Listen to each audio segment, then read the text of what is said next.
All right, welcome in, welcome back to the Andre Duke Show with Carter Smith. How is everybody doing this evening? We're about to watch some Tennessee take on Oklahoma.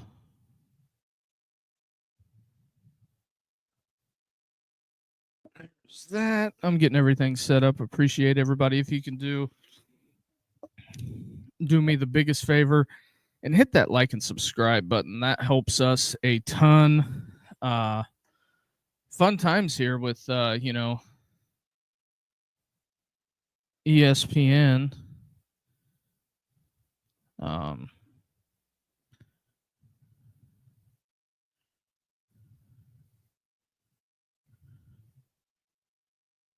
where are we at?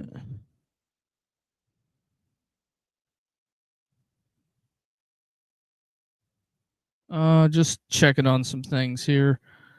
Trying to get my TV set up.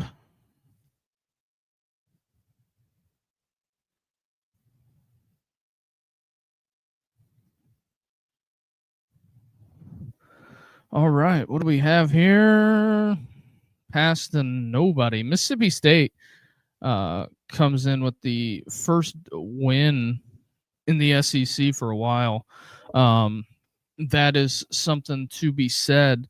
Also, in the second half, we are going to open up the phone lines, good, bad, or indifferent. I got 2 games rolling on TV1. I got trying to get TV2 set up.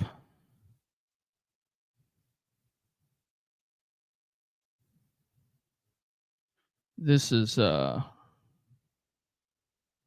very interesting to say the least. Tennessee in the black unis for this evening. And, almost an interception for Oklahoma. And then TV2 has a combination of games. That's not the remote I needed. All right, there we go. Tennessee is in business. So there's that. Appreciate everybody hitting the like and subscribe. That does a ton for the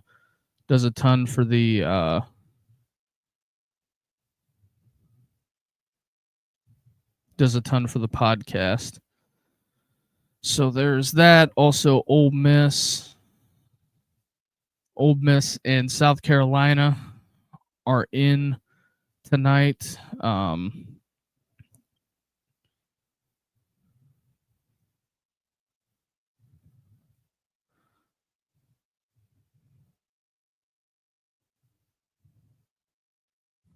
But we go there.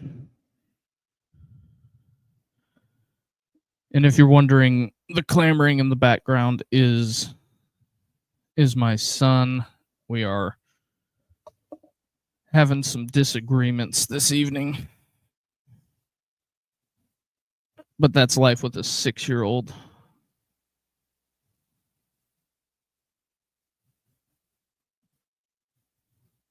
Trying to get TV3 set up now. But I think it's very important that Tennessee comes out in. They need a score in this first drive. I think that will calm a lot of nerves. Oh boy, out the gate, 88. Oklahoma can't tackle.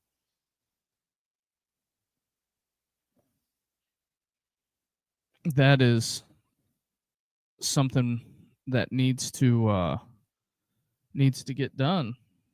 I think that's one of the things that Heupel's going to do is put their defensive backs and make them tackle Tennessee's receivers in the open field. I just have a hunch that is where he's going to go with it.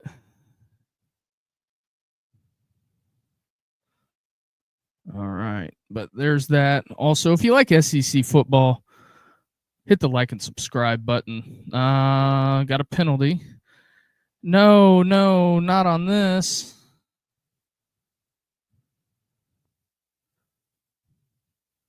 I mean, the blackout in Neyland Stadium looks fantastic.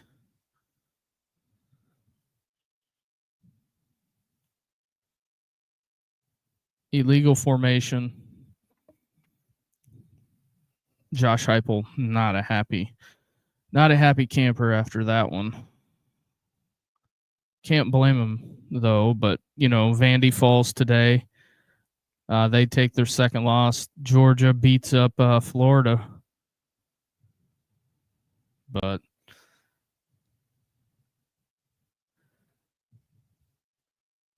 that's what we're working with on this. But I thought it was very telling. Mississippi State ends up getting the win today. What a run. What a run. What a run. Tennessee is in business.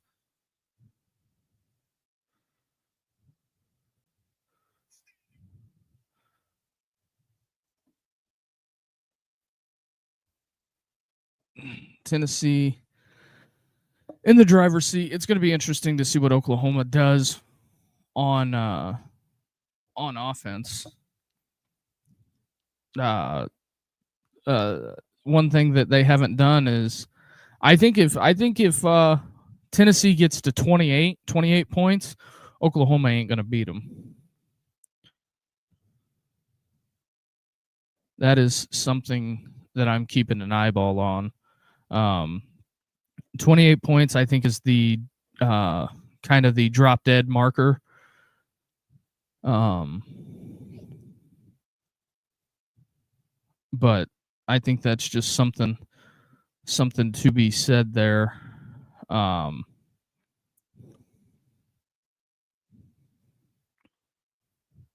Bang, touchdown, Volunteers. What a throw, what a catch. But yeah, since we currently have issues with YouTube TV and all of that stuff going on, I'm not a real happy camper about any of this, to say the least. Also, this is I think this is week 1 of the last couple weeks shaping the playoff run here. So there's that. Tennessee on the board for all intents and purposes. Also, Deion Sanders and the Fighting Colorado Buffaloes they finally got on the board, but they were getting thrashed. They were down 17-0.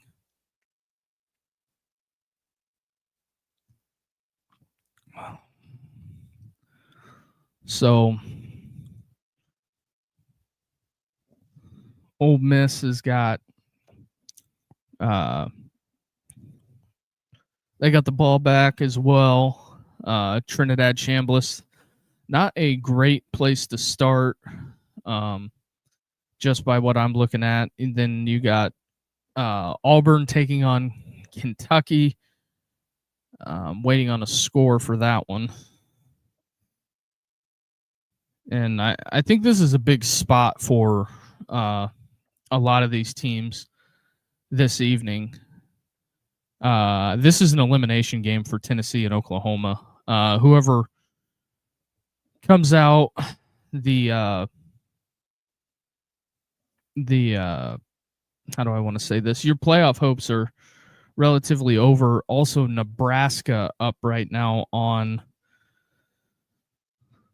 USC. And if you guys are wondering why I'm rolling through the scores, some people only have one TV.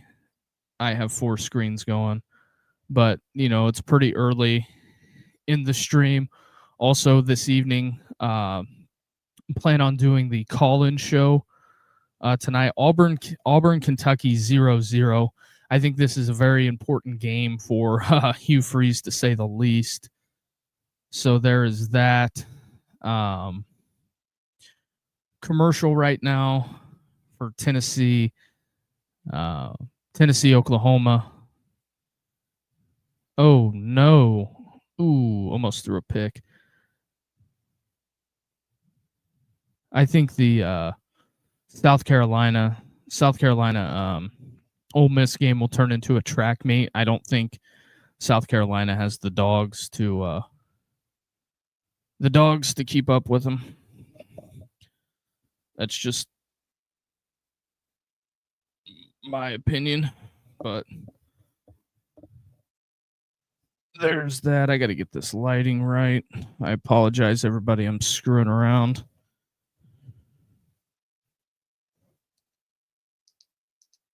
I think that's a little bit better, but this hat being white, it looks like it's shining real, like the lighting is off-putting to me.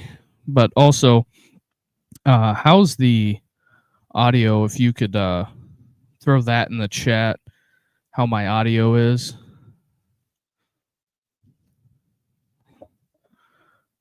But yeah, we're getting back to it. Tennessee gonna kick it off, man. But I think in the second half we may open the phone lines, just depending.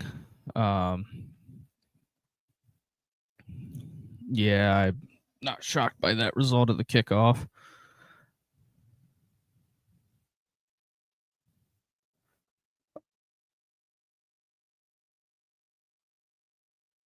So, all right, getting the first look at John Mateer.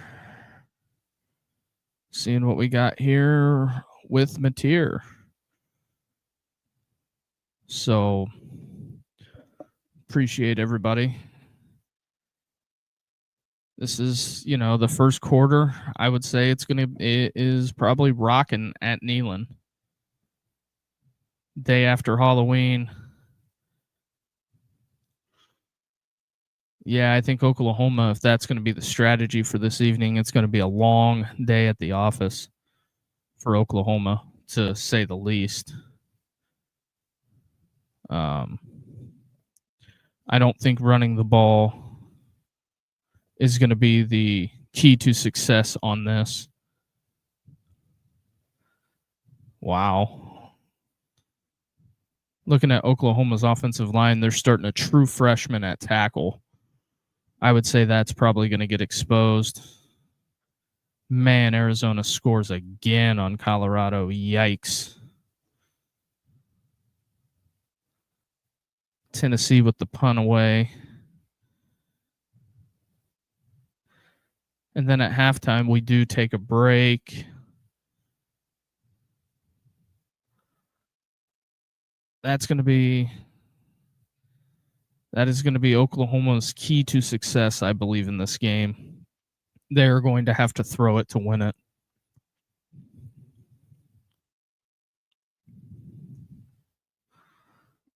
So a lot of it's going to be on Tim Banks tonight.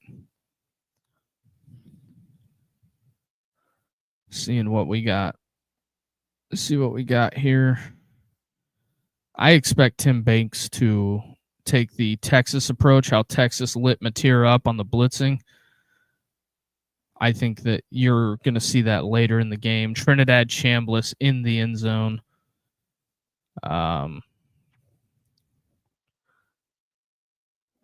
I think that just especially going down the stretch with the SEC is going to be a fascinating journey this year.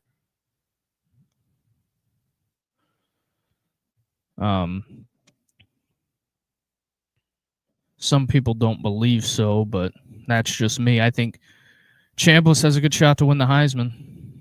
Him and Ty Simpson. Ooh. Mateer threw it behind him. And that's something I've noticed. Oh, we got some Oklahoma folks in here. Hey, it's all right. I'm not mad at you. We can all get along.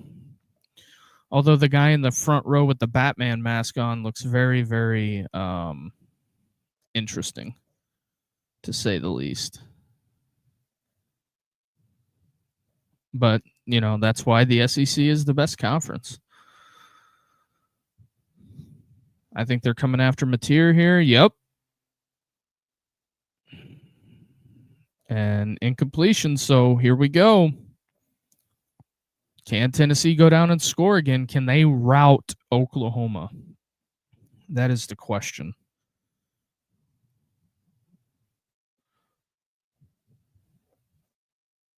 So that is where we're at. Also, I forgot World Series is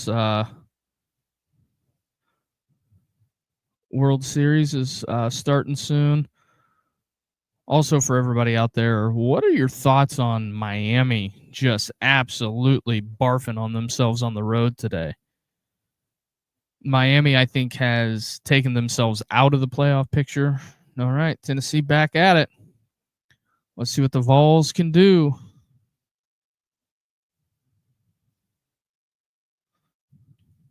I believe we're going to get a media timeout.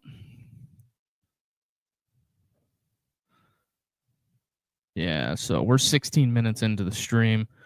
I'll be interested to see how this first half shakes out as well. But there is that also. Let me get it uploaded so you guys can see what it is. But this is the halftime image. And whenever you see that, it's probably as soon as they tee off the kickoff, I'll be back. That's the graphic. If you're new here on what we do at halftime, we let everybody kind of unwind and then open up the phone lines. And then depending on how that goes, I haven't made up my mind yet because I'm just doing a dedicated call-in show.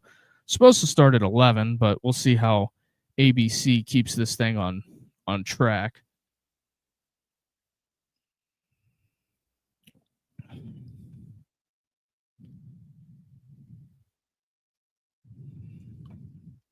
I'll be real curious to see if they can keep it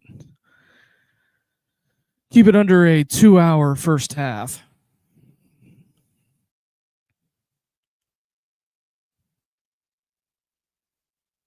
Colorado answers back. But yeah, we're commercial break.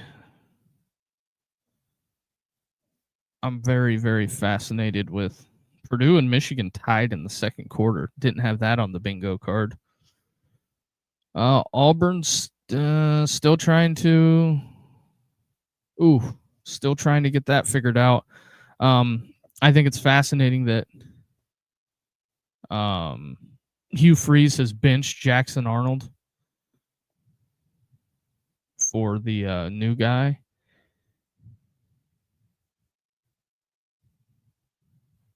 And we'll see. Gets rid of it. At least he didn't take a sack. But then again, I think Oklahoma fans told Auburn what they were getting when they got him, Jackson Arnold. Although I think one of the non-brighter moves was them letting Gabriel walk. But they would let him walk for Jackson Arnold. Thought, the grass was greener on the other side. Sometimes that ain't always the case.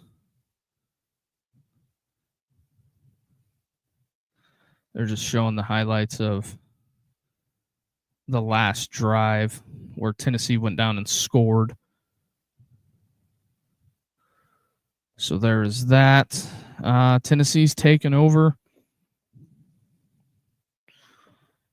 Taking over to get it back going. Can Joey Aguilar? I think two back-to-back touchdowns. That's big for this game because that gets him on the way to another good run. Because that gets him on the way to 28, and I think that is the number to beat. Aguilar, bang. I don't know. I think you might get a targeting on that.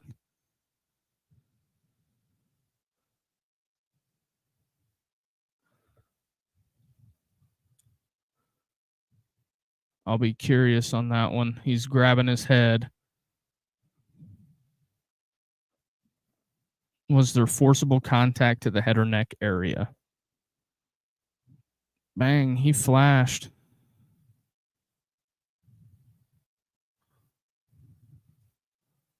We're going to get the angle we're looking for. Nope. Hit him in the ribs, though. I'm sure that didn't feel good. Not a catch either.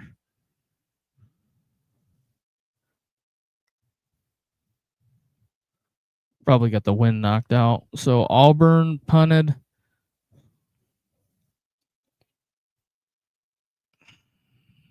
Are they gonna?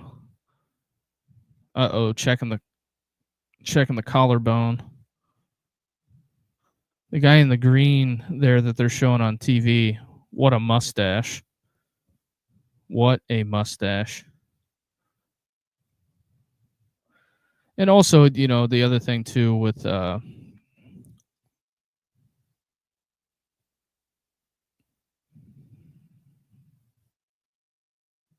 I wonder if he's getting evaluated for a concussion. They took the helmet, so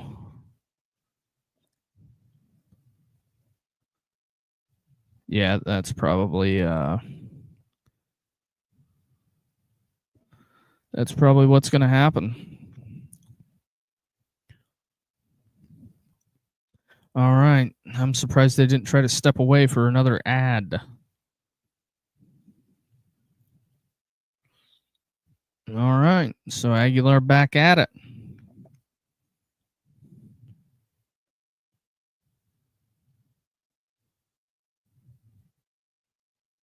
Here we go. Oh, wow. What a catch. She kind of pushed off a little bit, but hey, you'll take it.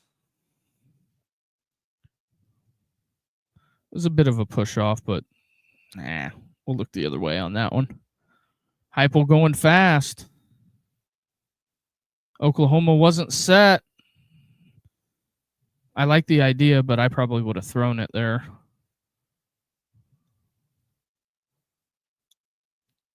And Tennessee picks it up. What was that? Looked like a four-man pressure from Oklahoma. Got to get rid of that. Overthrows him. All right, now you're looking at 3rd and 10. What do you like here? Ooh, roughing the passer.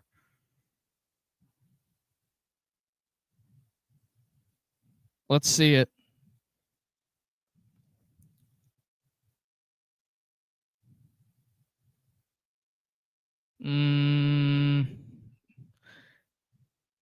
It's because he hit him in the head neck area, I would say.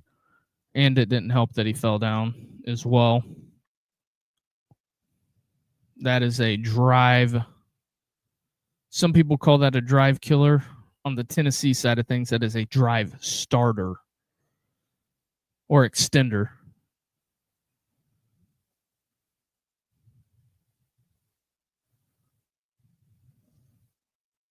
So,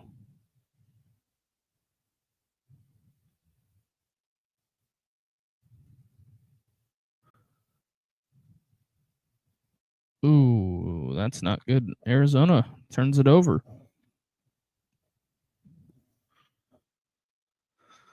Oh, for some reason, I don't know why play is stopped. It's just bizarre the amount of stopping and starting that goes on in these primetime games.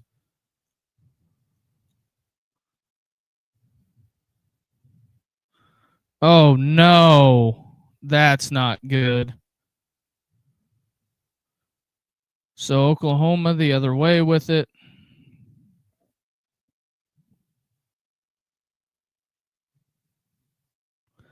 Okay, there's a flag on the play. The defender pulls up lame.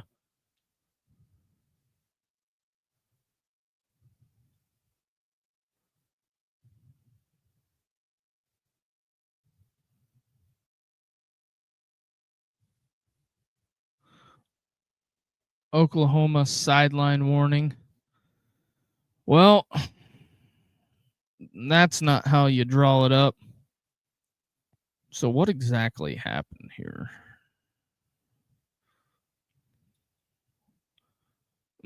Free rusher Aguilar never sees him.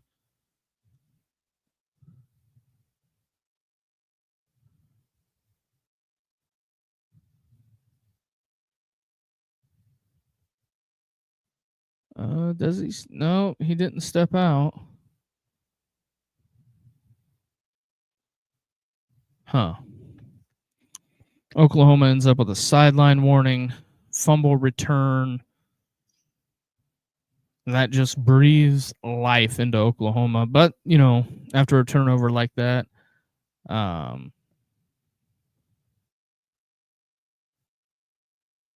it does help that the offense does get the ball back.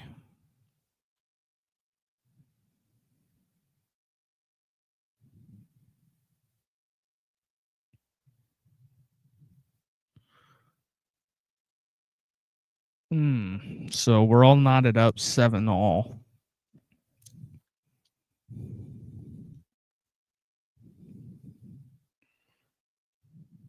I'm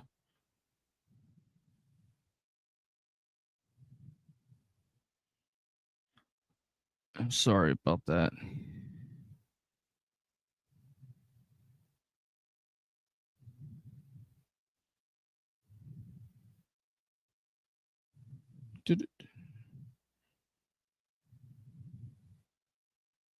All right. So sending a couple of texts out.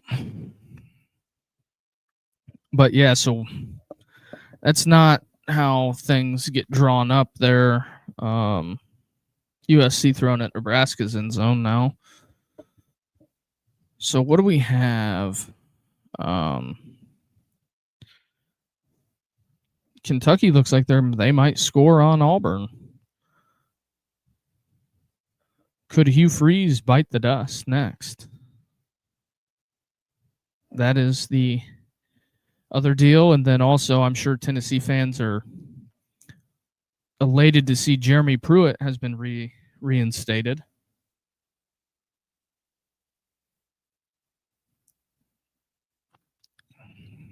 So there is that as well. I will say I'm more of a Papa.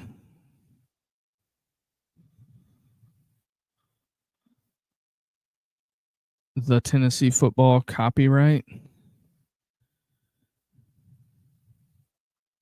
Huh. I don't know what I would get copyright for, but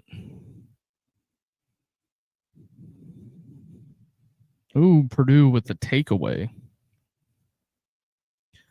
Ole Miss up 10.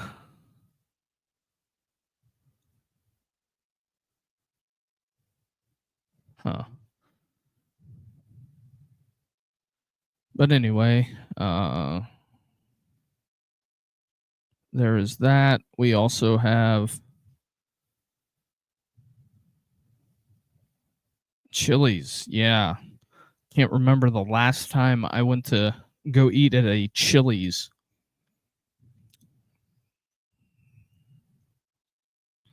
This is very interesting times here.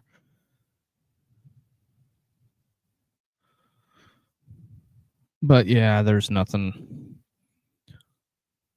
That's the thing that just kind of sucks is the guy in the red hat. When he walks on the field, I just cringe big time because of all the stoppages.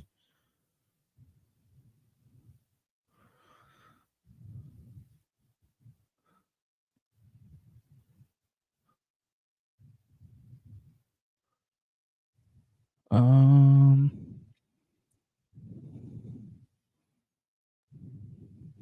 do. No, that's not what I wanted.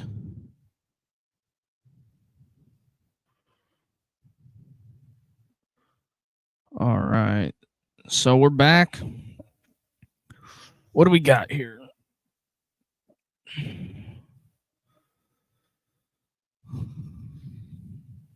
No return.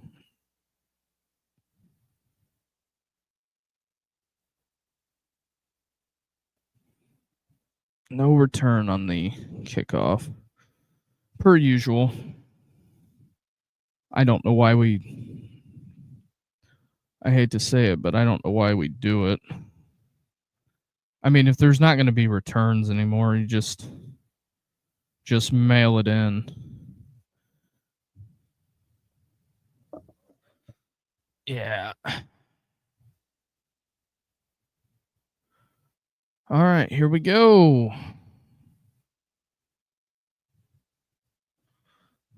That's positive.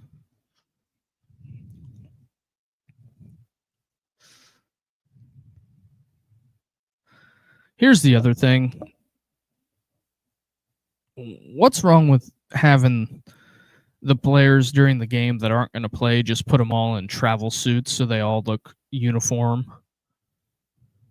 Aguilar. Ooh, what a spin move.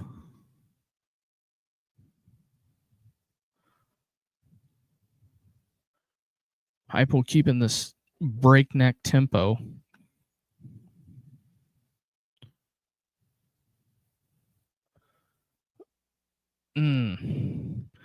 I am not a fan of running the quarterback.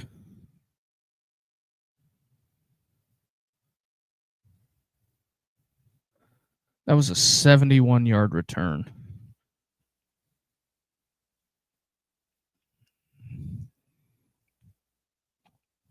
Also, what's everybody drinking tonight?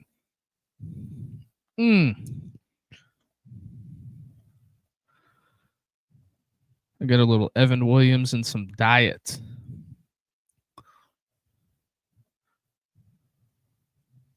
But also, directly, probably 10 minutes after the game, we are going to roll the SEC call-in show as well. Some of the things that went on from today's goings on is, I mean, Texas escapes. They survive another day, but I think that them going on the road to Athens is not going to be a fun time.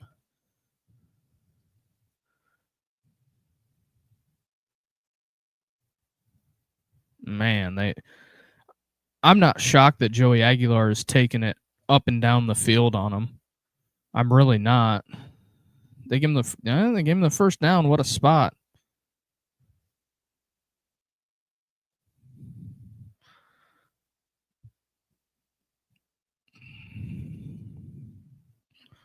So a cramp.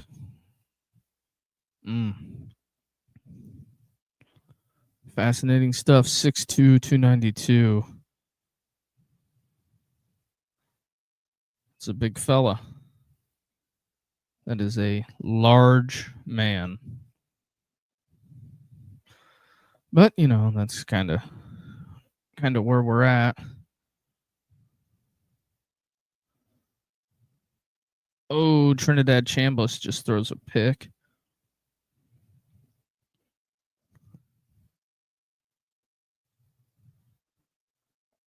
Old Venables, he's got to be sneaky.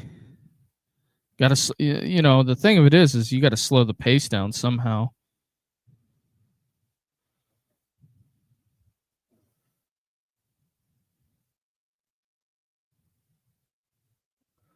Exactly. Slowing the pace down. Oklahoma's ran 5 offensive plays. But you know what Heupel was doing here with this pace that they're running on offense is that he is probably hoping to get Oklahoma in the fourth quarter, and if the game's close, just keep buzzing them. Because in this first, their offense has had one drive.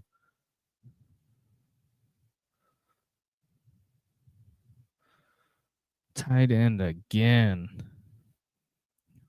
Another just drag with the tight end across the middle. I mean, unbelievable.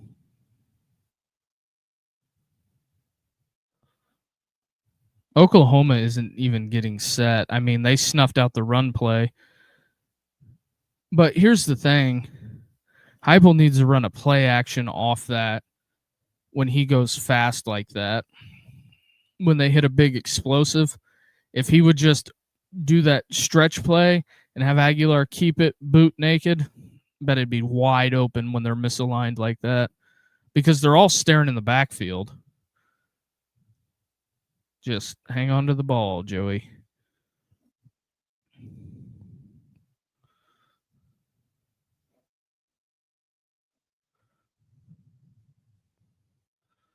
All right.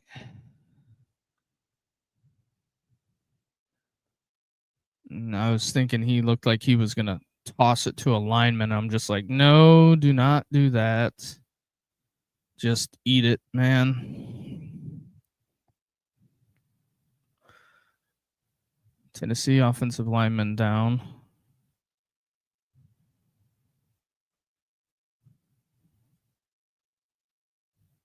Oh, no. David Sanders Jr.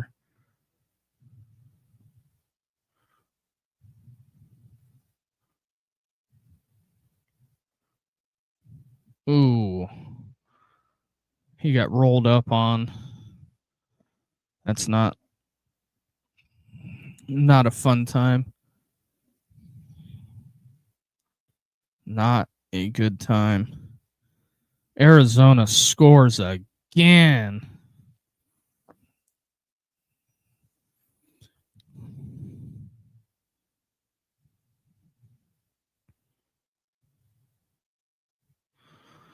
Yeah, they'll probably tape him up, give him a little courage, and he'll probably be back in, hopefully.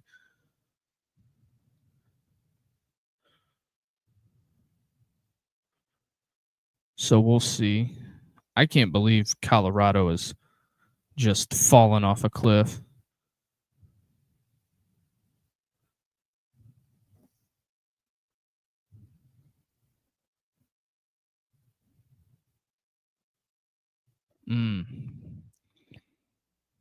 David looking or walking Ginger over to the sideline.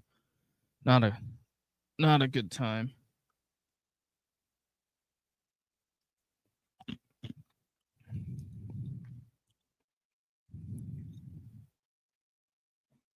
All right, what do you like here? 3rd and 20.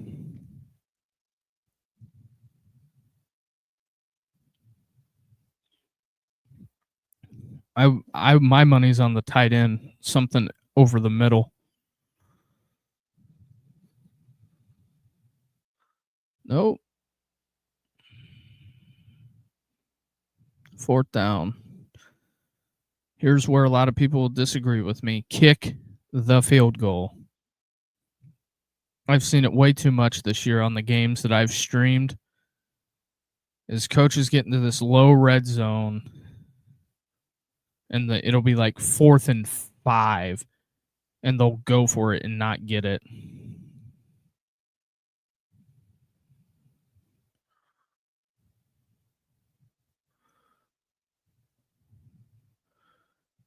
And it's good. So Tennessee back on top.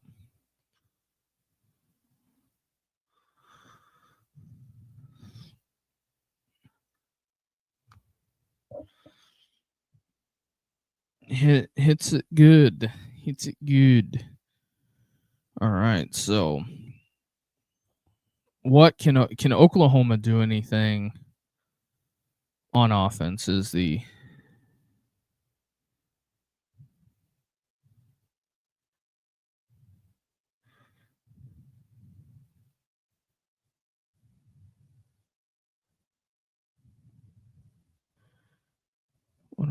have here?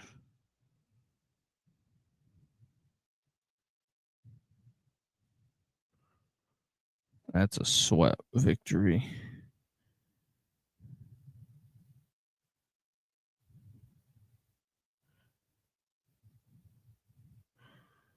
What a win by that guy. What a win. So, Ole Miss is at halftime.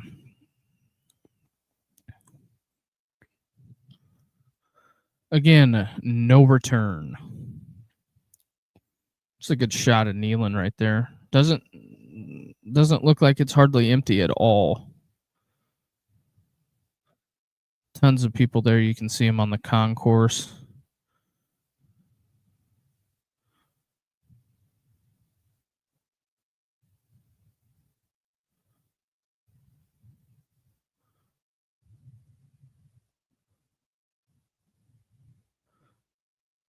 Nope. Peyton Manning. Peyton Manning sighting. All right. See what they can do see what Oklahoma can muster on offense. I do not advise going 3 and out. I highly suggest a couple of first downs. Oklahoma trying to go fast now.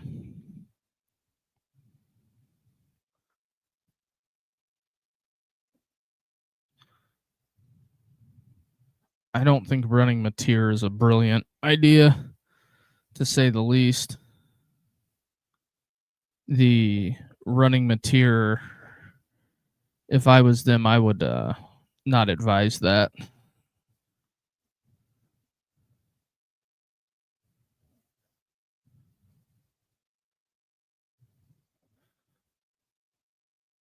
All right. Ooh. And that's the whole reason why. I just don't know why you want to get your quarterback hit like that.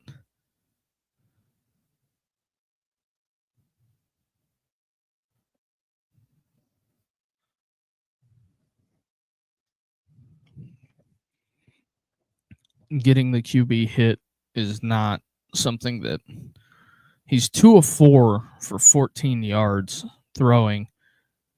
He's almost got more rushing yards than passing, but they haven't even ran 10 plays yet on offense in the first. We're 2 minutes into the first quarter.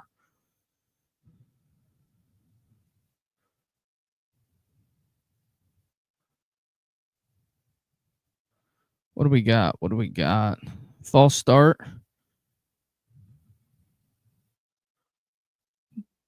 Delay a game.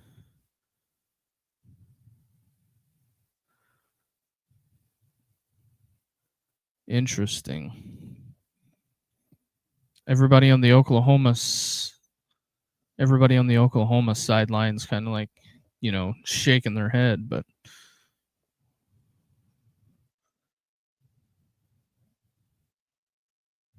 what do we got going on?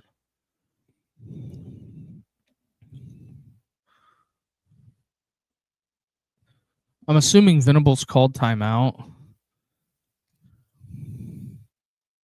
I'm assuming he called timeout because they look discombobulated on offense right now. I don't know if they were having a hard time communicating personnel or what, but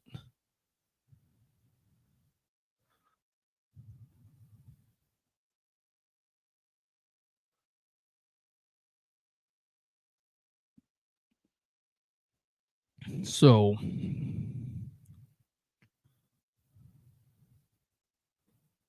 8 plays Oklahoma's ran tonight. 8 plays.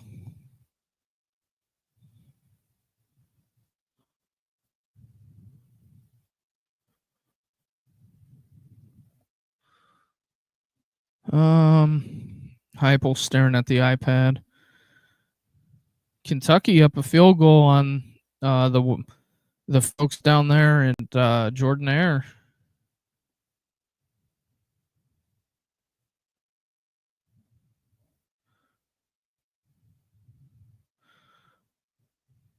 So I'll be interested. I think Oklahoma's going to try to go tempo.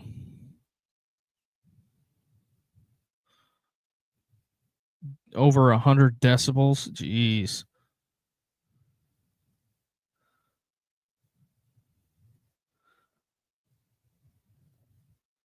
All right.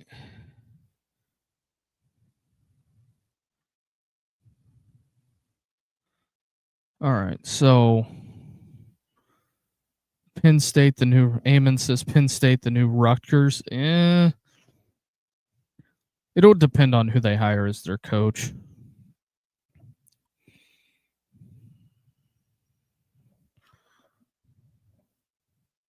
It'll really depend on who they hire as their coach. Also appreciate all 72 of you in here. I think I'm going to make the decision. We're going to open the phone lines in the second half. Oh, no.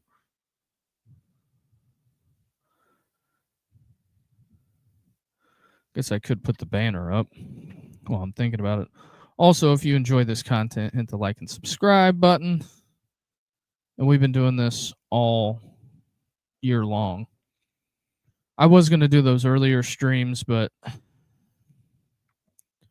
I just decided against it. The Florida Georgia thing. I wanted nothing to do with it because I knew it would have been a hate watching of Florida.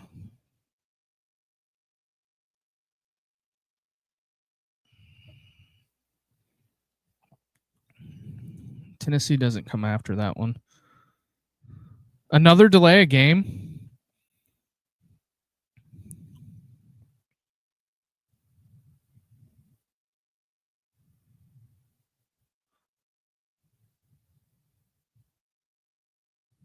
Brett Venables is chewing somebody out over that.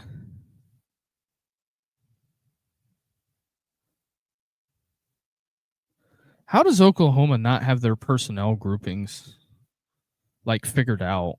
That's my thing. Especially for special teams.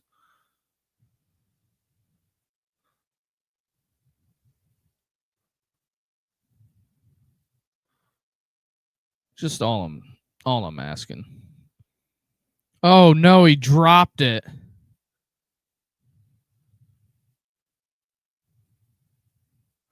I guess he gets a pretty decent punt off. Tennessee's going to start at the looked like the 25.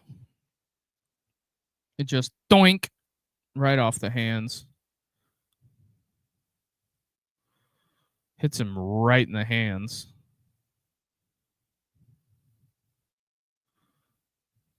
Although I think it would be very tough. Oh, David Sanders back in. I think it would be highly tough to be a specialist. Is Heupel going to heat him up? Ooh, what about some trickeration there?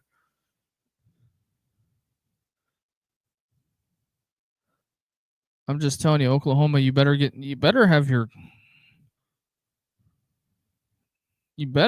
I'm telling you.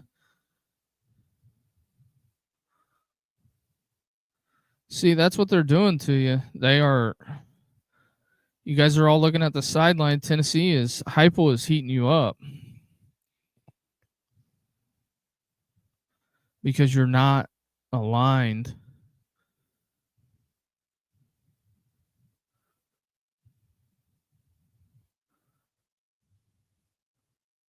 Because, see, I don't think the SEC is deeper. I think they're generally more mid, cannibalize each other. If you trade those logos for Minnesota, Nebraska, Illinois, or Michigan, they're nowhere near as impressive. I think it's hard to judge conference to conference because there's really no measuring stick. Is Texas the best team in the SEC that played the best team in the Big Ten? For all intents and purposes, they went on the road and, I mean, they didn't get blown out by Ohio State, But the thing that I think is disingenuous is the Big Ten folks want to use the bowl games as the measuring stick. I don't think the bowl games should be used as a measuring stick, in my opinion. I think it just goes off of base to feel.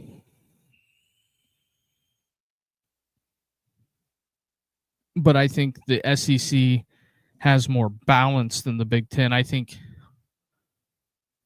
the teams that are marginal in the SEC are probably better than what's in the middle of the Big Ten. But I think there's, how do I want to put this? If Kentucky can jump up and beat somebody, when do you ever see a major, massive upset outside of Ohio State losing to Michigan in the Big Ten? So Ohio State versus Tennessee didn't show anything. No, I think it showed something, but I think Ohio State was the best team in the Big Ten, probably playing number 4 or number 5. The matchup I would have wanted to see how good it would have been like Indiana versus Tennessee. I think you would have learned more from that than Tennessee playing Ohio State. But last year Ohio State had the best roster. That's the thing.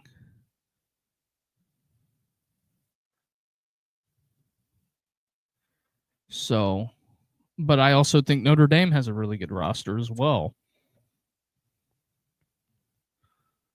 As I'm looking at some of the highlights here. But it's not like you're trying to make the case that the Big 12 or the ACC is the cream of the crop either. I would be interested to see how many games Kentucky could win in the Big Ten.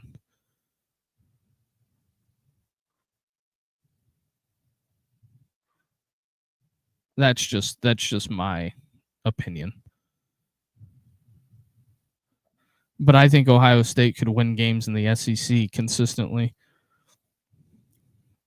But going to the 9th conference game in the SEC is going to be interesting, to say the least. But the other thing too is I think that Oklahoma and Texas coming into the SEC, I think Indiana runs with any team in the SEC this year, but I don't think last year.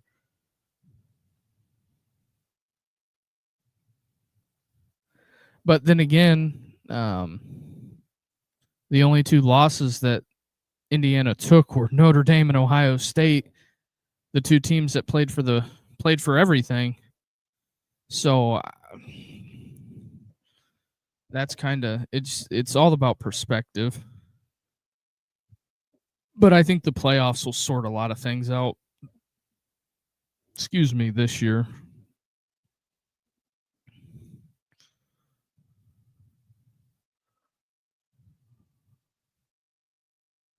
So we'll see. I wonder how many yards Aguilar's going to throw for in this game. I bet he torches probably 300. Another Tennessee first down. I bet they get on the line and run it quick.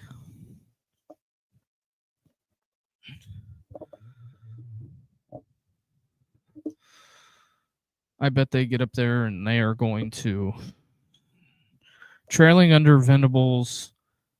Oklahoma is 1-8, leading under Heupel. Tennessee is 31.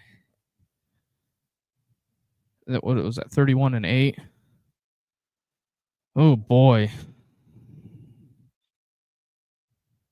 Arizona 30 is going to put up 38 first half points on Colorado.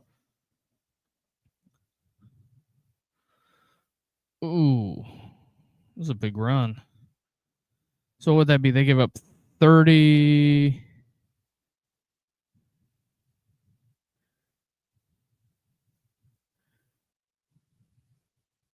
What they give up?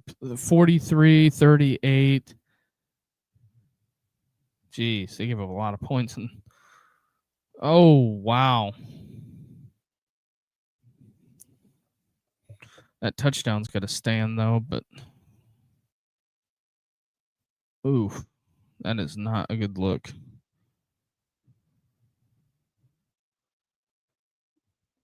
The first year Prime took over as Colorado's head coach, they were one of the top teams bet to win the national championship. I am sure Vegas loves it that he is the head coach of the Buffaloes. I think it's going to be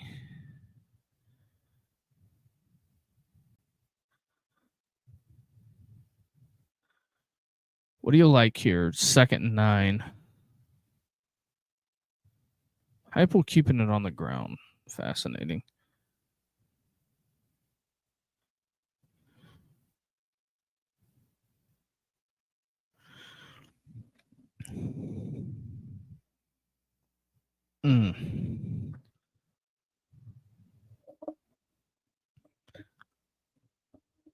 I think if Indiana gets a home December game, I don't think any SEC teams will go into Bloomington and win.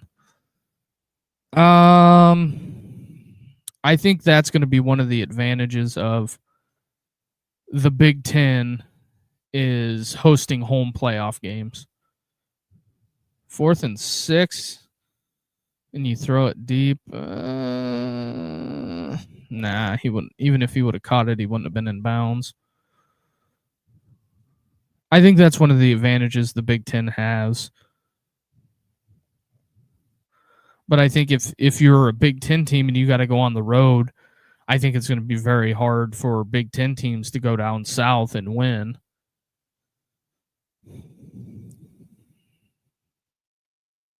Nope.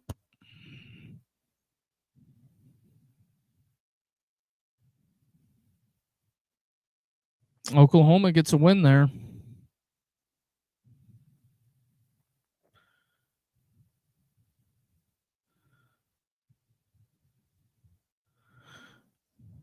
Just hooked it.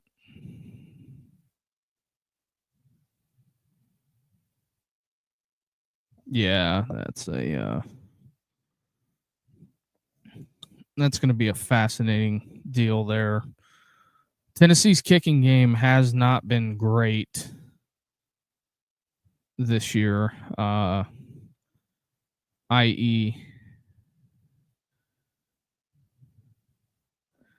The Georgia game, Exhibit A.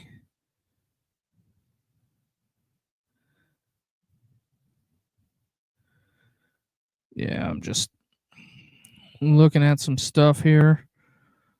Appreciate everybody who is tuned in, all 70 of you. Ohio State has to go south annually. IU hasn't much, so that could get interesting. Yeah, I think it's going to be a lot of it's going to kind of the playoffs will equal itself out. It'll figure itself out. I think this is one of the weeks going forward that it's going to figure itself out. Like,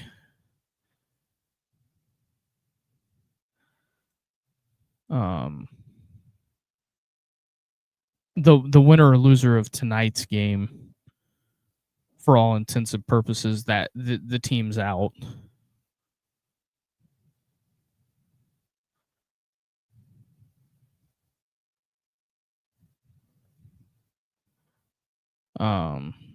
Like, if Tennessee wins tonight, it's pretty much they move on to keeping their season alive. Oklahoma not so much. That's kind of all I'm looking at there. So that's when you'll get, more of the playoff picture will clear itself out. I think on the SEC side of things and on the Big Ten side of things, because there's a lot of teams right now that have 2 losses.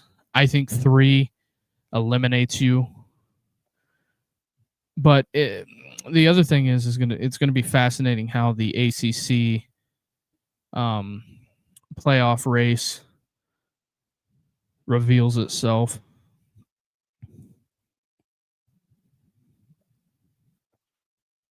Here's a real question: with ESPN pushing Texas again, does that turn into a good win for Ohio State? It has been discounted. Well, okay. Here's the deal. When it comes to the Texas thing, if Texas misses the playoffs, it'll be a bad win for Ohio State. And the one thing that Ohio State needed to give them a bump in the playoffs is stay undefeated, beat Texas, and have Texas go 11-1 and stay nationally relevant. I think that is one of the things that killed Ohio State, because the earnest of it is going to be, well, Ohio State's never played anybody.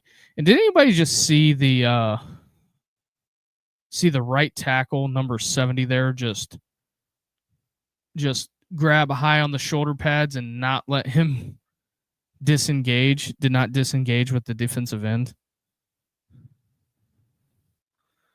Oh, almost a pick.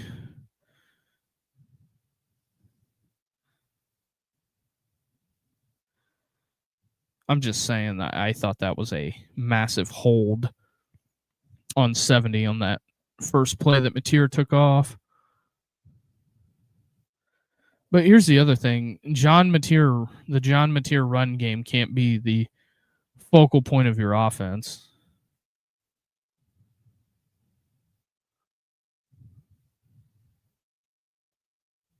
That's all I'm saying.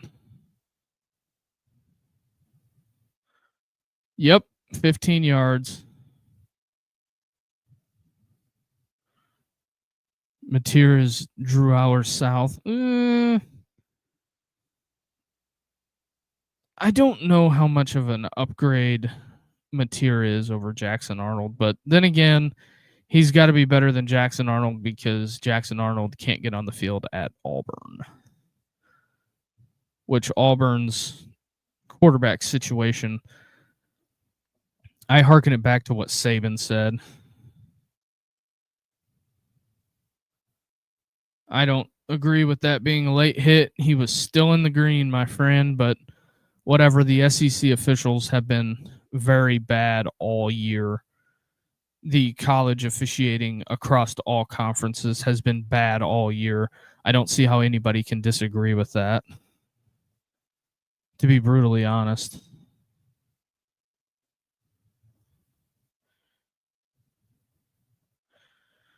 But I will say, when Lenore Sellers goes to the combine, they will be talking about him as the number 1 overall pick, because he's going to test. He's a hell of an athlete.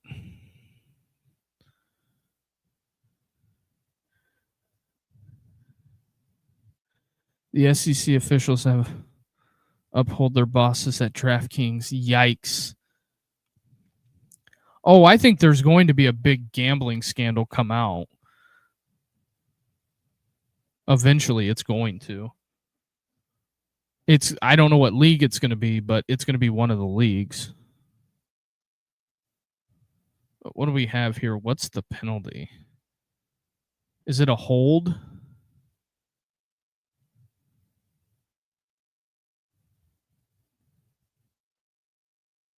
They got him for illegal formation. He must not have been on the line.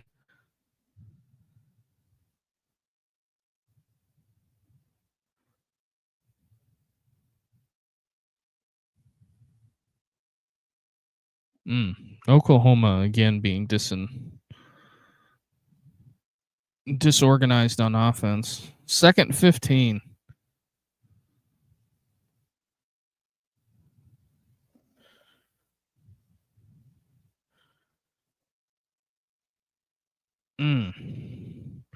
Number 7, they teed him up.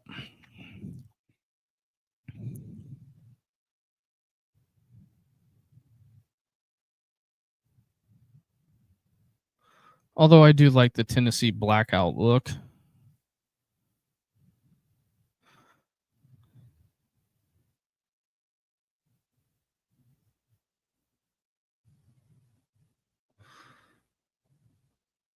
Third and 7.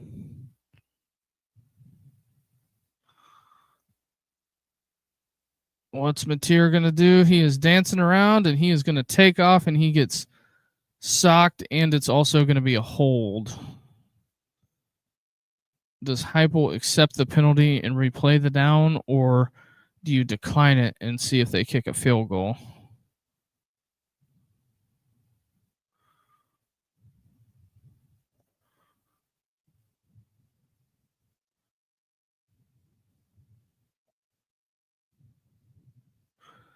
Oh, Amen, yeah. Adidas is paying big money for these universities. But here's the thing I've noticed with Adidas. If you're not any good, they'll mess with your uniforms. I have noticed that. If the school is winning, they just keep it traditional. But a lot of the SEC schools don't mess with their uniforms. Tennessee's probably done the most. Them and Mississippi State, and that field goal is good.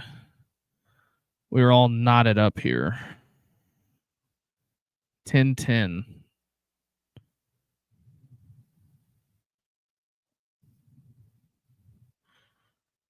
What a kick.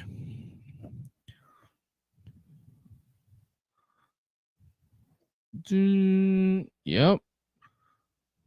Almost hits the cameraman. That's a hell of a kick. The young man is fired up.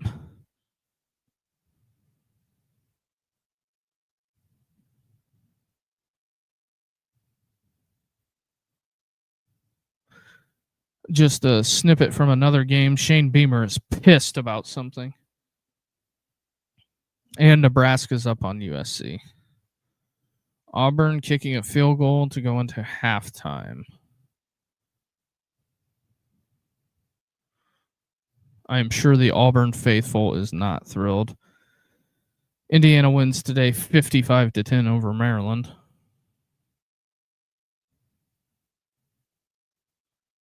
The thing of it is that the funny thing with Auburn is they have great receivers. They have a great defense. They just have nobody to distribute the football. Although I think Hugh abandons his run game too much, but that's just my opinion. Ooh, this is going to be very appealing to the Oklahoma folks. A little Bob Stoops action. Lincoln Riley about to be unemployed.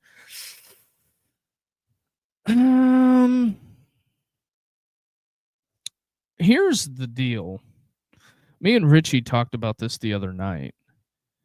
If USC moves on from Lincoln Riley, who are they going to hire? Do they go? Because two of the guys they would like to hire, they've already fired. Steve Sarkisian and Lane Kiffin. Although I think if Texas misses the playoffs, I think Sark goes to the NFL because I think he's done with Texas and Texas's shenanigans.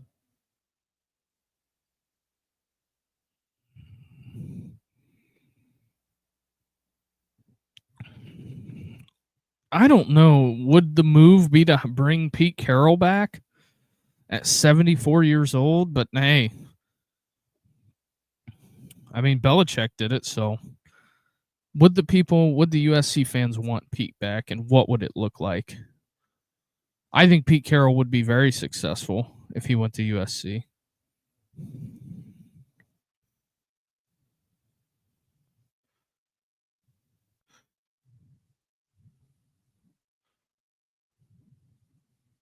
The one Adidas school that did not mess with their uniforms is Nebraska. I mean, they're wearing black tonight, but Nebraska did not let them mess with the uniforms at all. Wow, that is the 2000 BCS championship.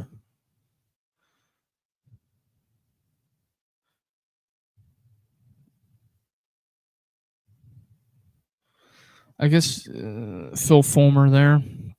Auburn heading into the locker room. I think for the most part, if you're an SEC fan, LMAO, Sears, yeah, Sears is no longer.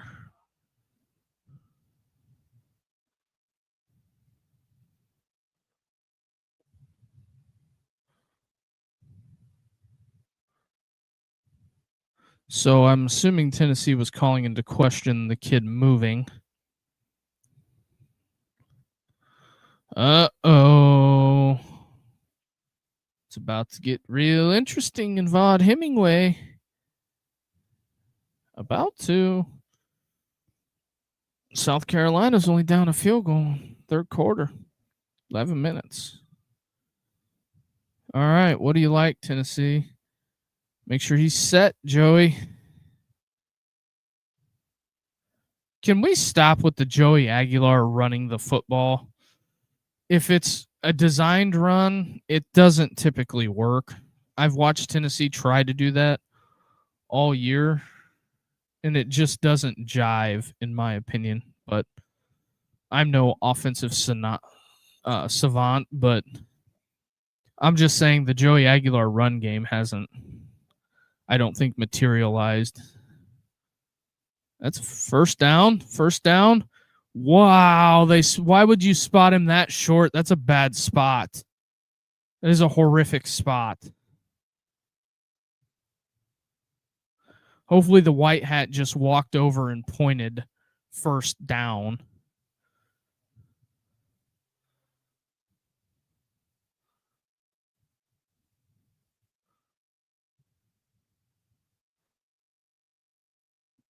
The ball is almost a yard over the line to gain.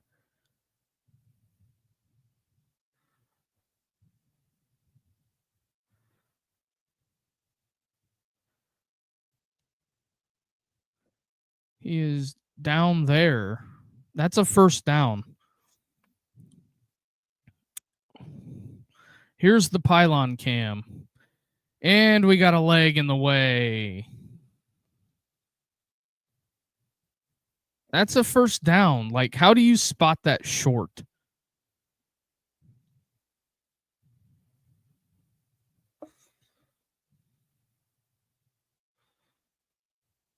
Yep, that's why that official looked at the replay and you seen his body language.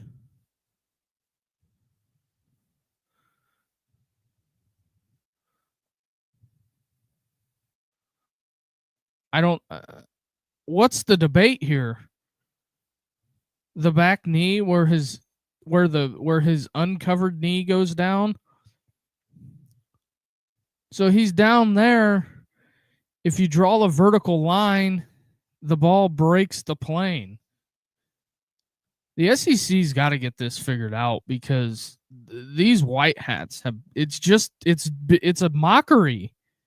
How is this not a mockery of officiating? And I'm not even putting the fan bases into it.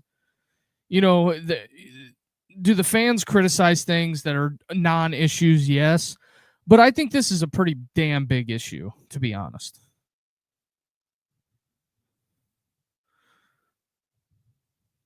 Like, I don't. Why is this being reviewed?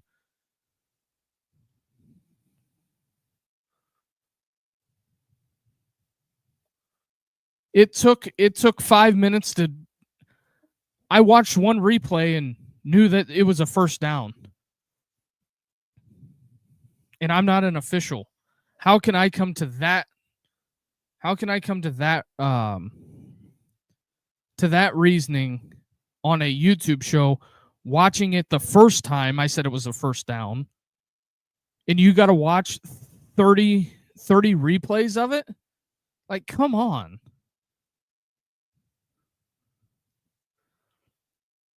I will say the line judge at the top of the screen on the Oklahoma sideline is bad, bad, bad.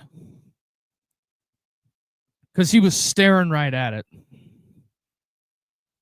He will make a call in this game that will determine the game. That line judge that's on the Oklahoma sideline, he'll throw a penalty that will, Aguilar. Nope.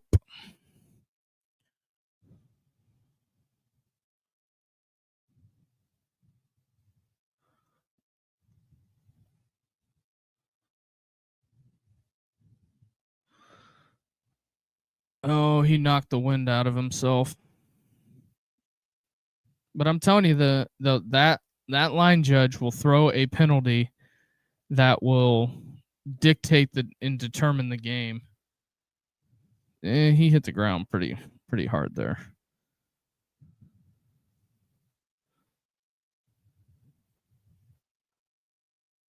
All right, injury timeout.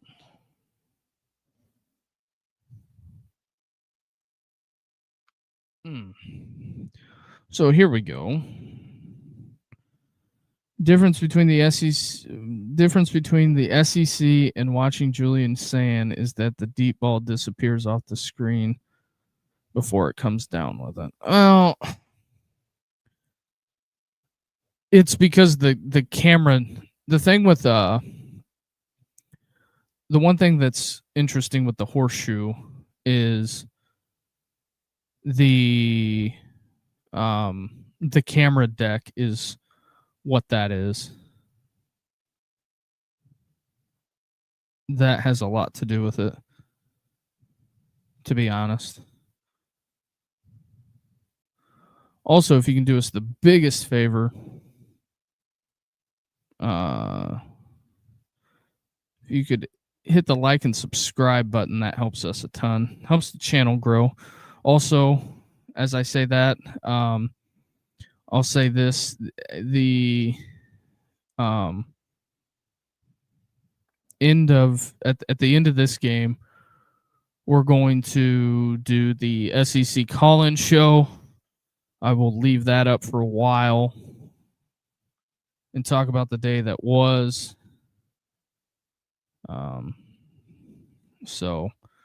But yeah, we're closing in on halftime. Give everybody a little bit of a break, and then I think I'm going to open up the phone lines for a little bit in the second half, because I think this is going to have a fascinating end to this game just by the way it started. And I mean, we can't figure out if we have an official staring directly at the play in question, and we can't figure out if it's a first down or not.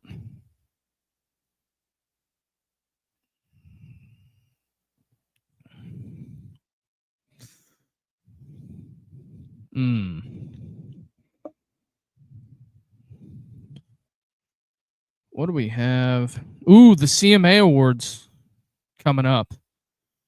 Yeah, I'm sure people are jonesed up. That kid in the Michigan game just got depleted. Oh, what's going to be fascinating in Colorado with the second half is how empty their stadium looks. That's going to be that's one of the things I'm going to find fascinating is how empty their stadium looks.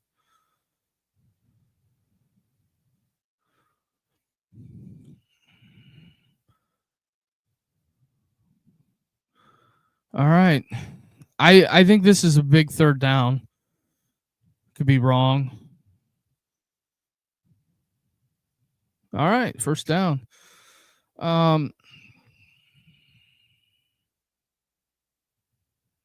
Just looking at some other things in particular.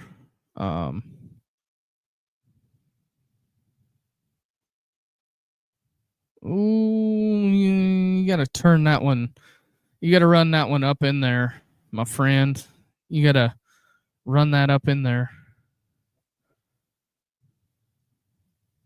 I don't know who that line judge is, but he's going to make a call that's going to dictate the outcome of this game. Well, it's hard to run the ball when you got two offensive linemen laying on each other. Just a synopsis. And Colorado throws a pick. It is just how's that not a face mask?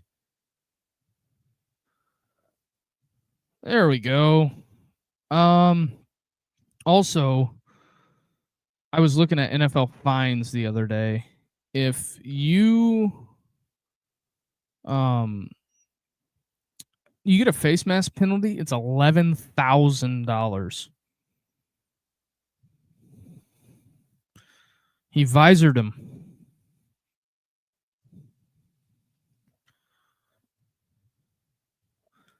Well, I mean, if for all intents and purposes, if that was Captain Insano,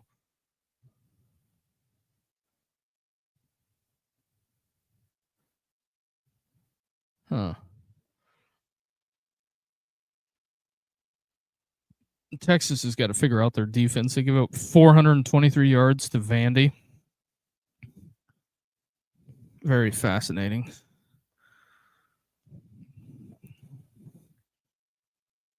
Okay. 4-minute offense here. Let's see what we come up with. Is this going to be I think you need a touchdown. You've left 3 points on the field. There's still 16 seconds on the play clock when the ball is snapped. Pick.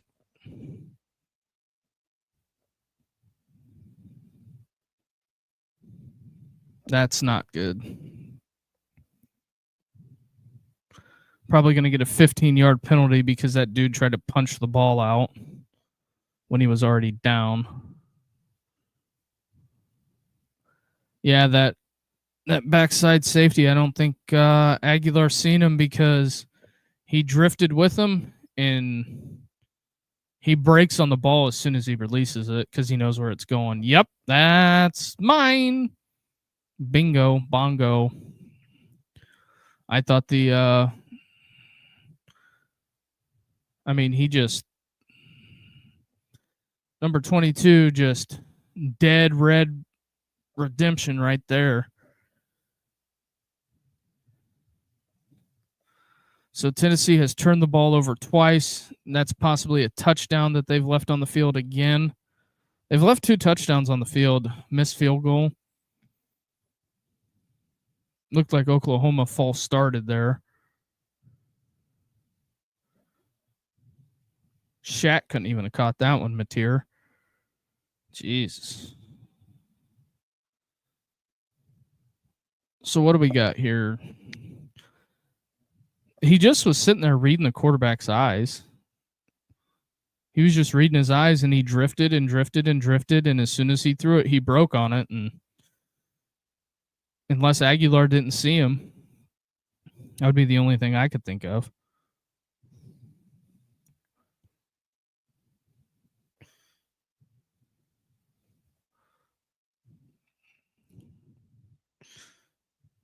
So I'm very interested to see what this is. Tennessee's defense needs to stop in the worst way. I don't know if we're going to take a break at halftime. I might just keep it going, but I do know. I think we'll take a break. But the phone lines, when we come back, I'll have the number posted and the banner updated and all that fun stuff as well.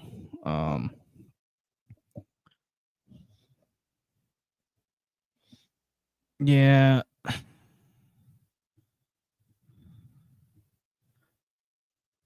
Ole Miss driving on South Carolina.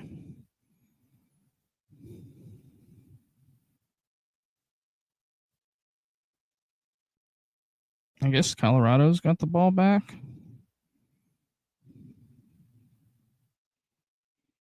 Another pick.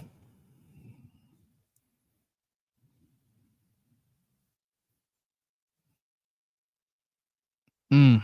Mm-mm-mm. It is 38-7 in Boulder. That is tough sledding, my friends.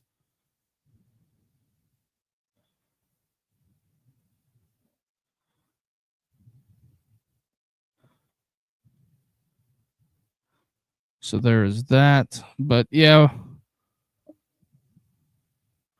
instead of a commercial, we're just going to show highlights. Although I can't really complain too much. It's a coming in on an hour and a half.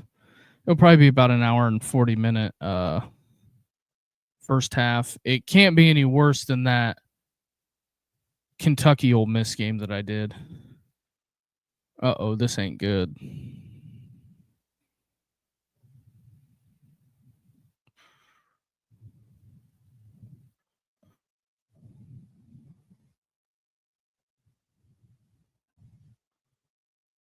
Ooh, he went down instantly. That's not a...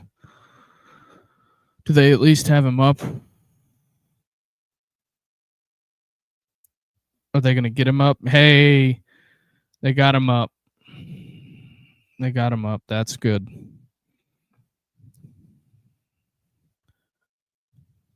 That's the one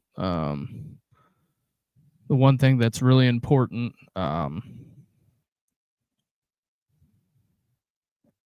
is to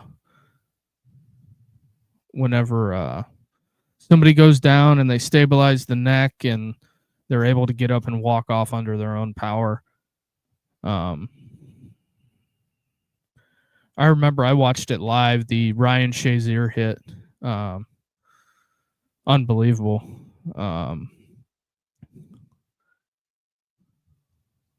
As soon as he hit in that Bengals game, you kind of knew it because he just didn't move. Ooh, muff punt. Muff punt recovered by Ole Miss.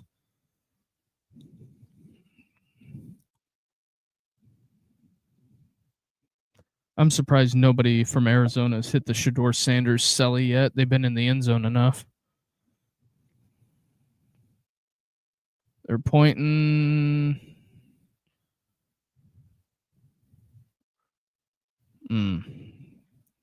Tennessee DBs are punching at that ball. That is something to keep an eyeball on for if you're an Oklahoma person. Also, I think it's interesting that Oklahoma's got the GPAs on the back of the helmets. Oklahoma going with some of their tempo.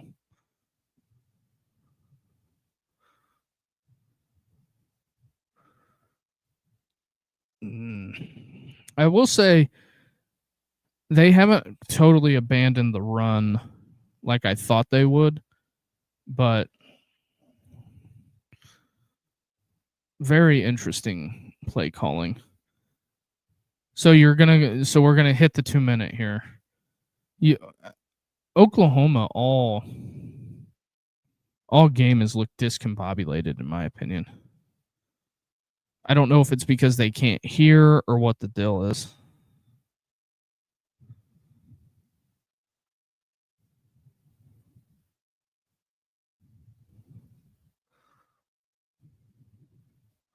So there's that. Ole Miss looks like they're about to punch it in. Shane Beamer is going to be... Is he going to be the head coach at Virginia Tech? He keeps on insisting he's not. He wants to win at South Carolina, but I think at a certain point for him, it's just going to be sorry, folks, I'm out.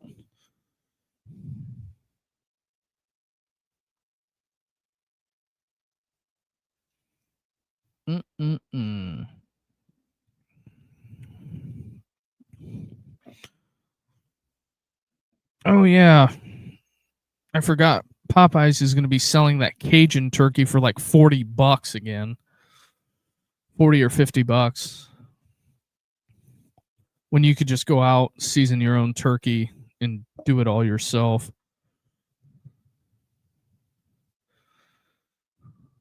What do we got going? We have drama going on.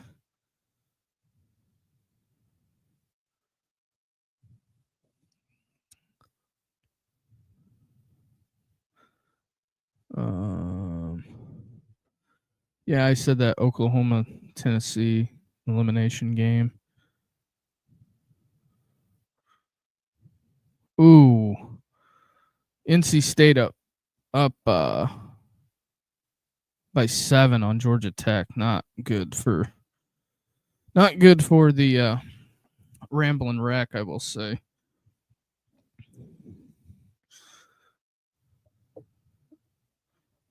So there is that.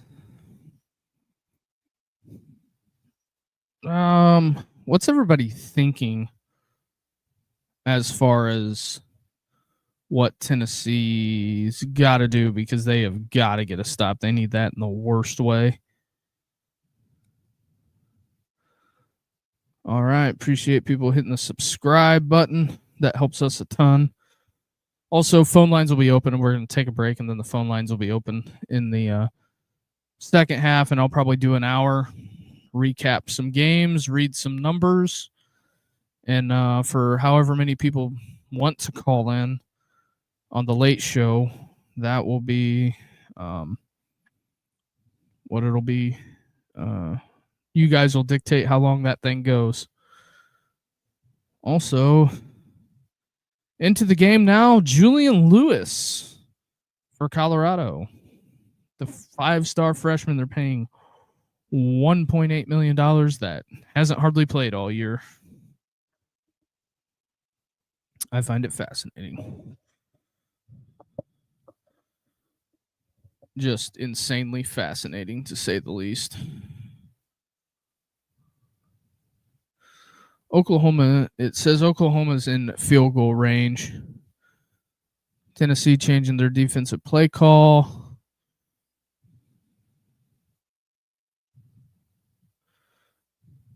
That's a lot of movement of the football to gain 5 yards, in my opinion, but I'm not an offensive guru.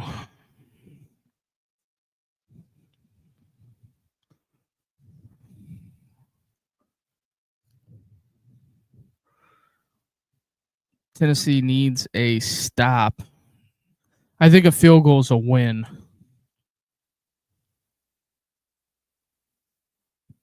A field goal's a win. A touchdown's a killer.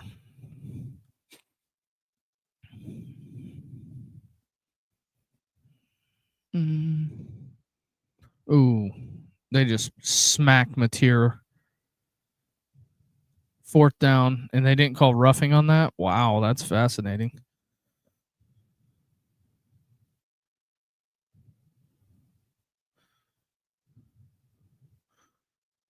So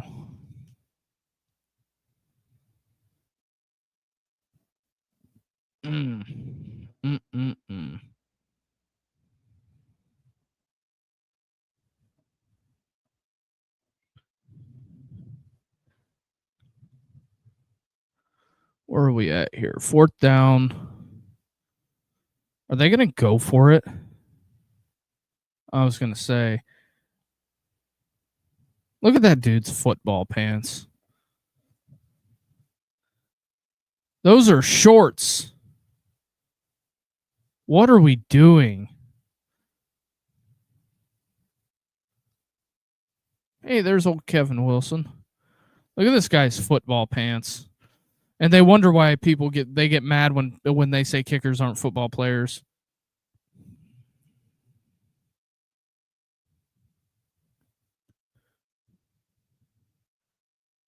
And short pants bangs at home. I think that's a win for the Tennessee defense.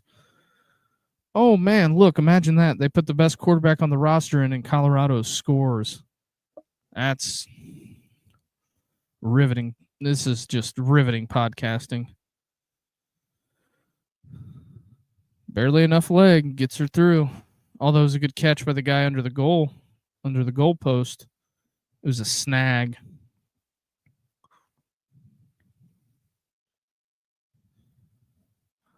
But I will say the difference between this and that is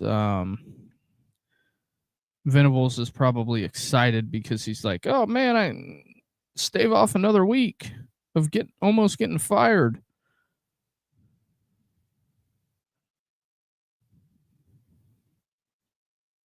So I think they will. I think Oklahoma would can him in a minute. I really do. So, for whatever reason, Lane Kiffin's losing his mind. What do I expect here? I would expect no return. Oh, we're getting a return on this one. So,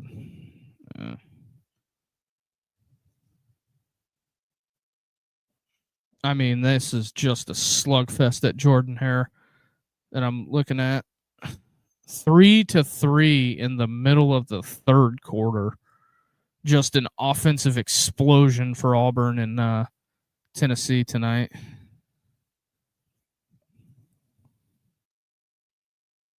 Oh, wow. Can they get in field goal range? That's the question. Can you get in field goal range? Joey Aguilar, you got to get rid of it, dog. Oklahoma's coming to tee off on you.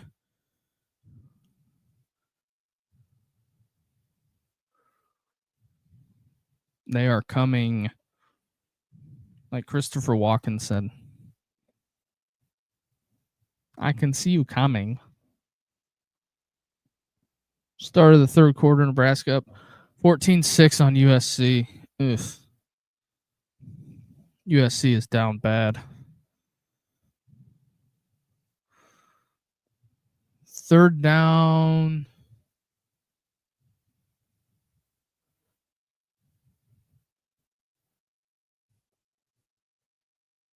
Okay. Whoa, we got all kinds of movement. All kinds of movement going on here. But like I said, in the second half, phone lines will be open. We'll be taking calls from the people. What do the people want to talk about?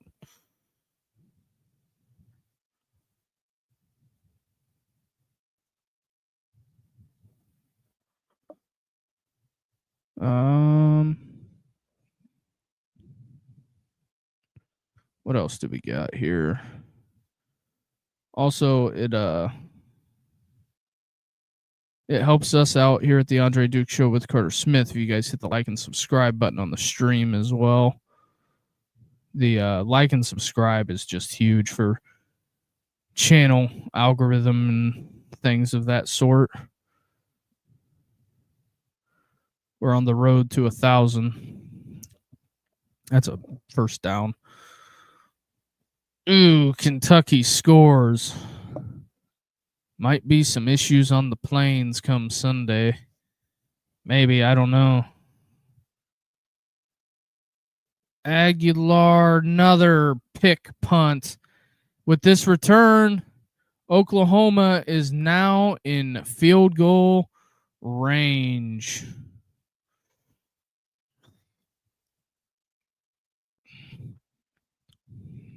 Mm-mm-mm. 3 turnovers tonight, all by Joey Aguilar.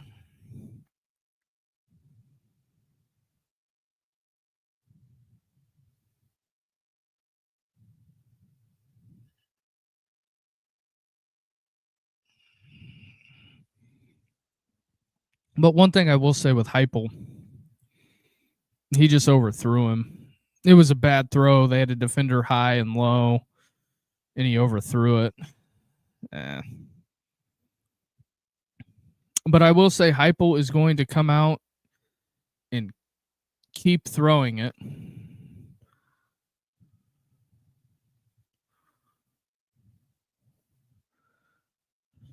Need to stop here. Oklahoma's only got 1 timeout. and he's gonna run a play. I guess he's gonna take a shot at the end zone.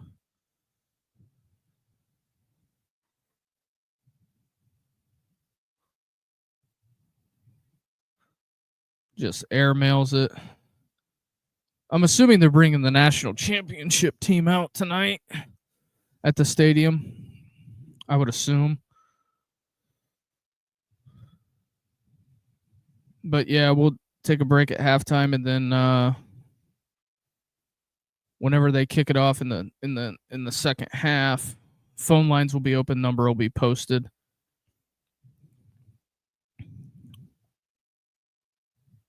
This has been an hour and 41-minute half of football.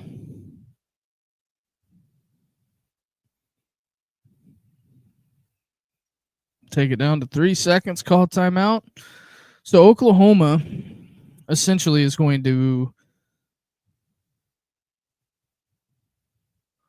Oklahoma's got all their points off of turnovers.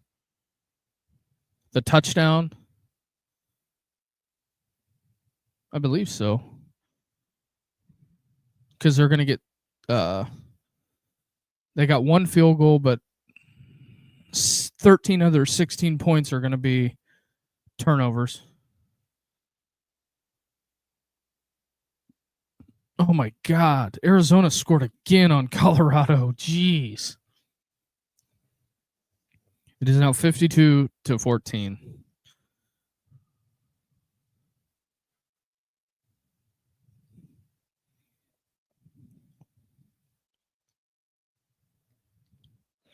What do we got? What do we got? What do we got?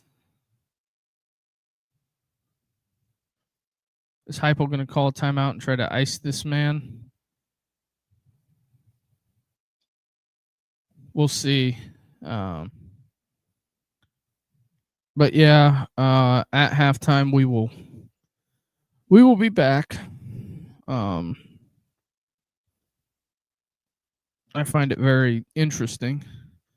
Oof. Those were some big old girls there. Some big uns. Oklahoma's 0-5 against AP ranked opponents since 2018. You're going to be down 6 points to a quarterback that has 44 yards passing.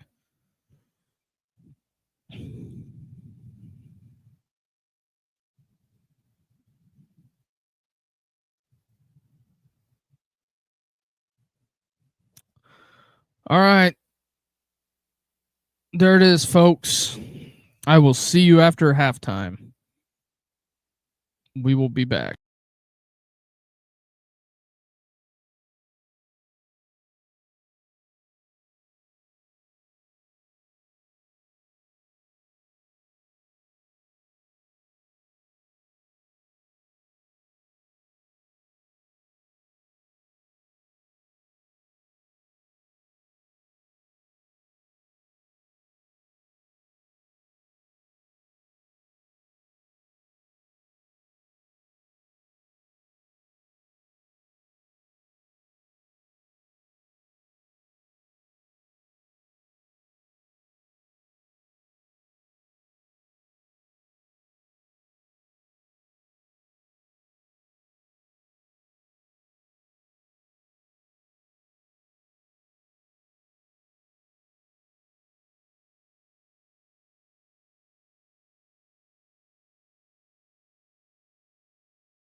All right, we are back. Let me remove this banner. Take that down. Get this whole thing orchestrated. Get everything moving. Get the iPad set up, and we are underway.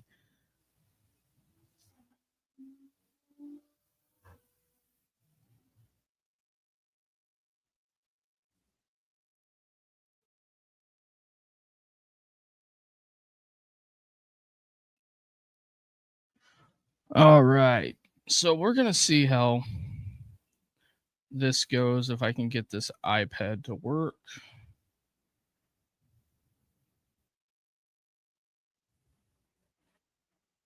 Okay. Phone number.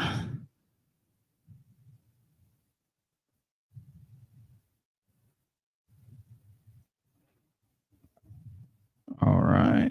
Get that ticker back up. All right. Phone lines are open. The number to call 260-255-4069 is the number to call. You want to call, talk Tennessee, Oklahoma here, whatever you want to talk about.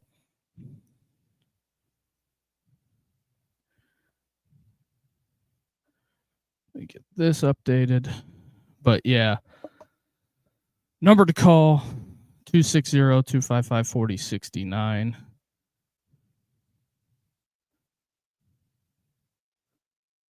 All right, we got all kinds of stuff going here. Also, if you can do us the biggest favor, hit that like and subscribe button. That helps a ton as well. Colorado has adopted the twirling as well, as I can see.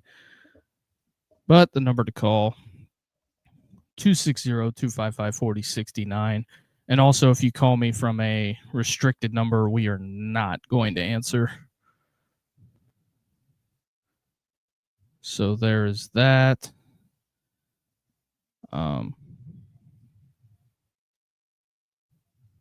So here we go. Ooh, risky.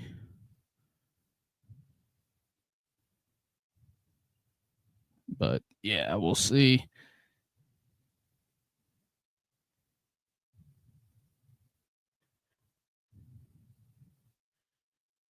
Okay, got that. Hitting the repost. Appreciate everybody, all 85 of you in here.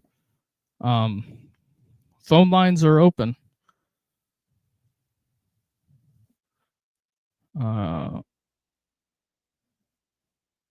So there is that.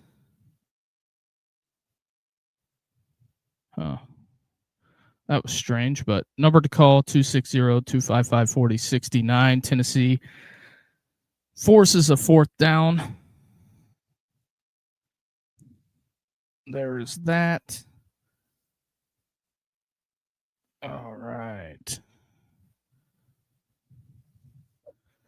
The Mateer run game. I said it at the beginning of the game. I said that's not a effective way to do it. Although this is going to make some SEC people happy. Oh no. Muff punt.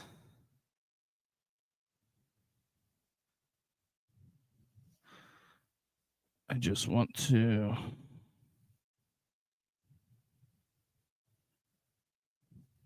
So there is that. Phone lines open, so we'll be here for the continuation of the game. Also, I sound like a broken record. If you want to hit the like and subscribe button, we do this every Saturday. I think the consensus of what I'm finding with doing these lives, I think it's more beneficial to do the night games. I think it helps everybody, but phone lines are open. Number to call 260-255-4069. Also, currently, Ole Miss is up 23-14 on South Carolina. So there is that. And they're in business. They run into each other. So there's that. If you guys want to call, jump on in. I think we have a lot of new people in here tonight as well. If you want to hit the line, let's hear it. So there's that. Also, almost up to 100 people. So appreciate everybody. That's where we're at right now. And then also, it was supposed to start at 11, but I think I'm going to have to move that the SEC call-in show. I'm going to have to move the time back on that.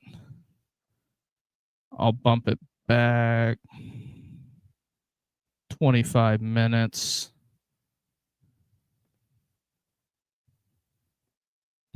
Monitoring that. Wow, over 100. Appreciate everybody. Also, the phone lines are open. See what Joey Aguilar can do on this third down.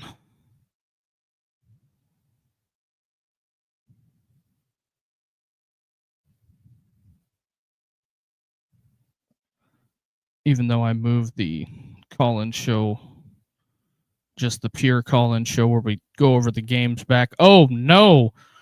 That is what I was talking about with Oklahoma's DBs and the secondary trying to tackle Tennessee in the open field. So we opened the phone lines, and what do you know? Tennessee on the board. Put it on the board. But yeah, phone lines are open.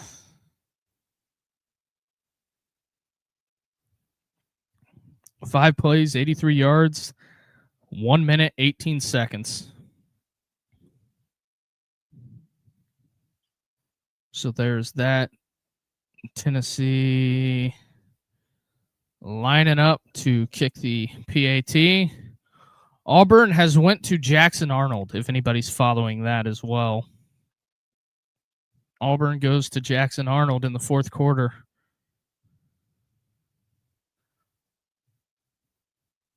To see if he can be the savior.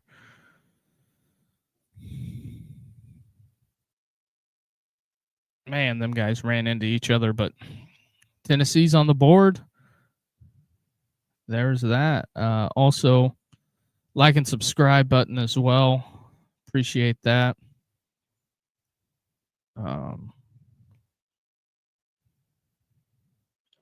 So there's that. I am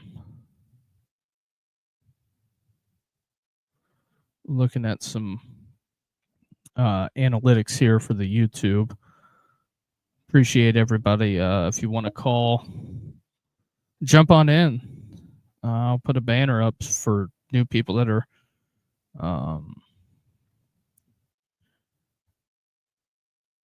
for the new folks, if they're just perusing by on the YouTube.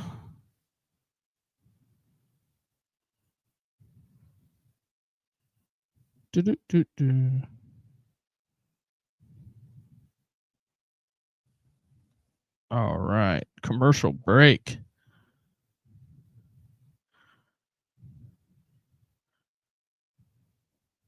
There's that. If it's your first time on finding the channel, appreciate you.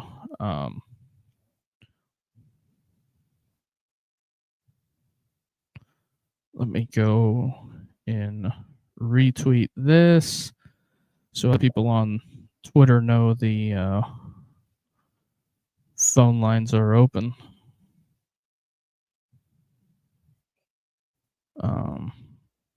What is the final score prediction for everybody tonight?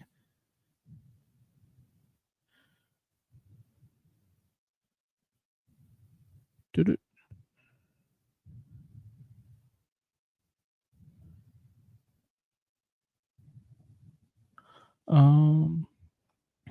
Let me get that done. Bang. So that is done. So I got everything open. Oh, wow. Ole Miss touchdown. Gonna get it convincingly.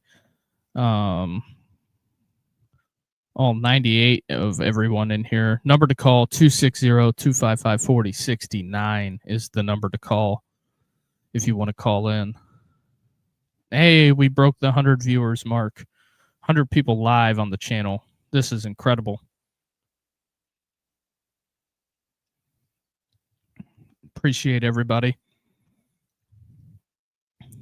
And then also after this game goes final, we'll have the SEC call-in show, the Saturday night call-in show.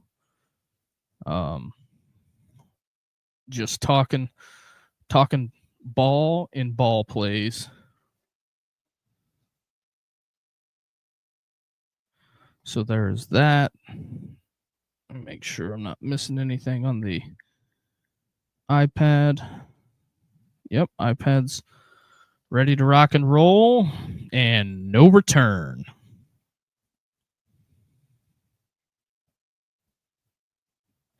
I think that's something to be said there. Also, Georgia Tech down. NC State 38, Georgia Tech 23. USC, Nebraska all knotted up. And so there is that. Oh, man, we're climbing in the numbers. Number to call, 260-255-4069 is the number to call. So Tennessee, 1 point lead after leaving some points on the field in the first half. See what Mateer can engineer here. I'm surprised Oklahoma has not gave up on the run game. Also, I'm monitoring the situation in Boulder. Somebody called the police. The Wildcats have eaten the Buffaloes tonight. Mouthpiece on the ground.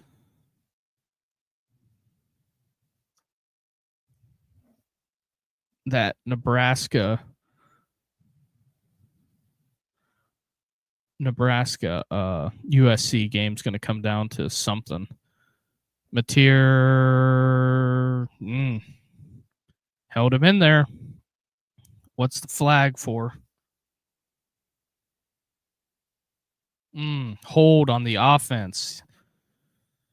That is a drive. That is a drive killer. Holding number 24. And I have no sound on that as elite lip reading skills.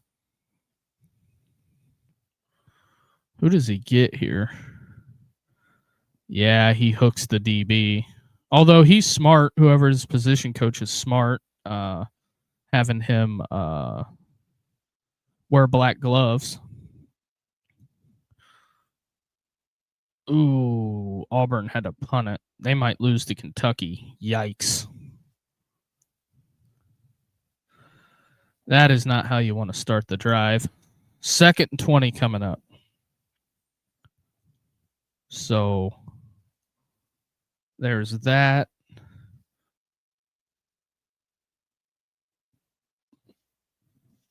Also,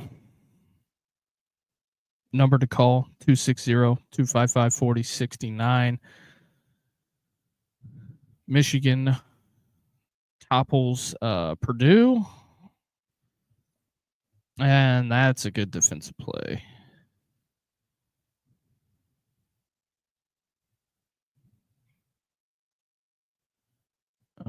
Where do I want to go? We'll go here. All right. Sorry about that. I was a little distracted. That Michigan game was over on the phone, so had to throw a new game in there.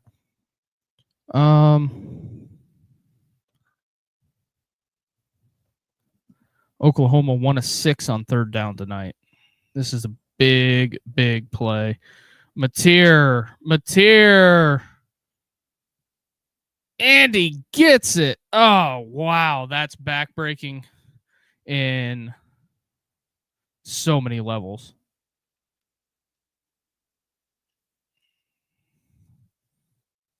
Unbelievable.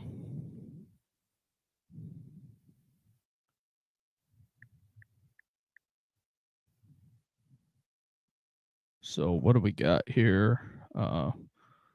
Looks like I missed a call, but if you tried to call again. Number to call 260-255-4069 is the number to call.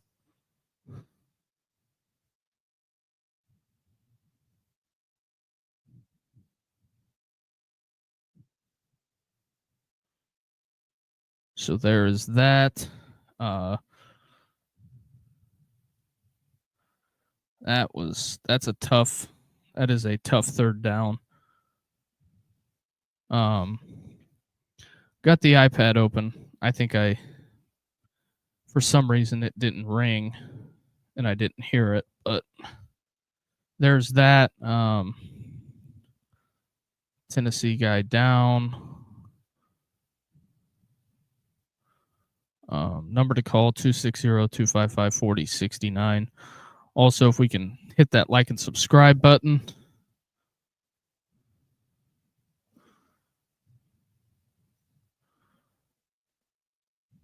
So there is that.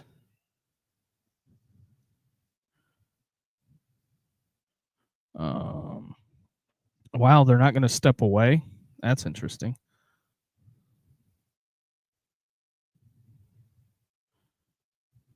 Okay.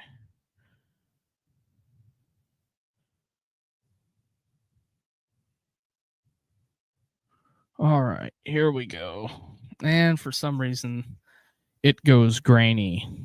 Very interesting. All right, can Tennessee get a stop here is the big question. Number to call 260-255-4069. Number to call. And it's also on the ticker below.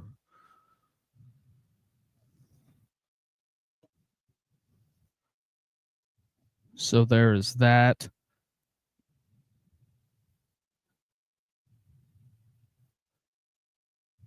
Some more hard yards. Okay, what do we got here?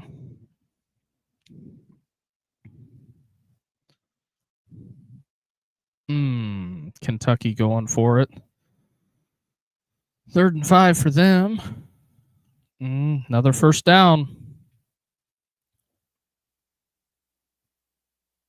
Another first down.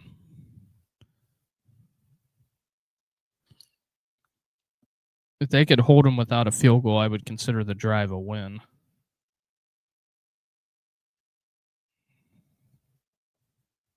But they are in field goal range. The guy, Short Pants, is Oklahoma's kicker. Don't know how that's not a hold, but Venables is going to get Mateer killed. I'm just saying.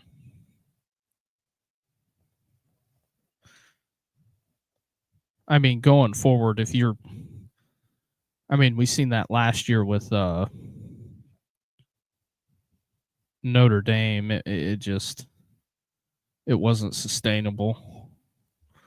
The Riley Leonard stuff, so there is that. Also, we have time change tonight. Where are we at?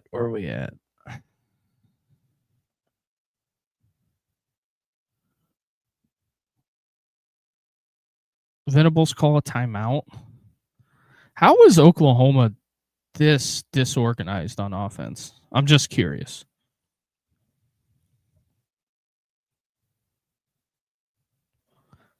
That was an ugly pass. But there is that. Number to call 260-255-4069 is the number to call. I'm half tempted to call this number back. That called that I missed. Ooh-wee. So there is that. Appreciate all 120 of you in here.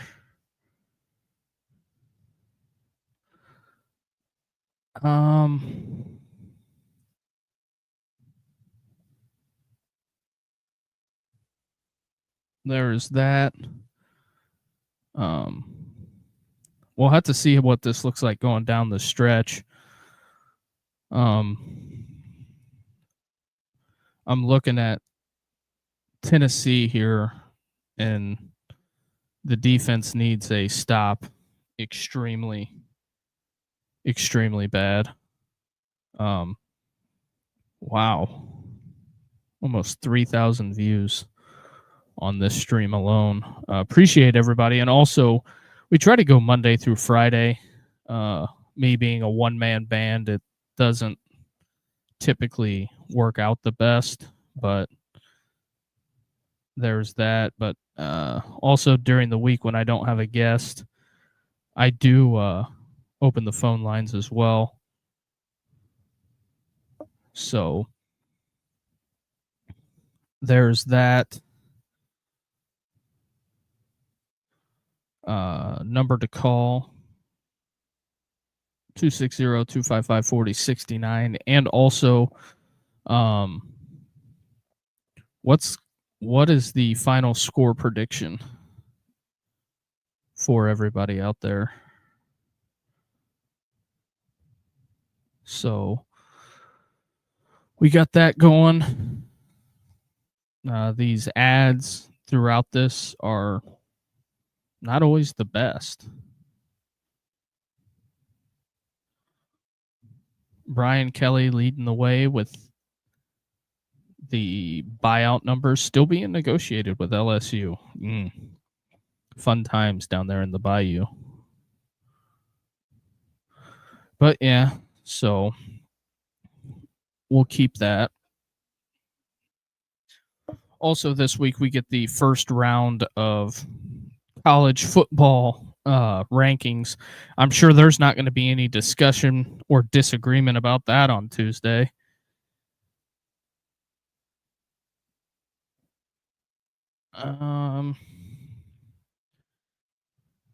The people dressed up for Halloween that work for ESPN.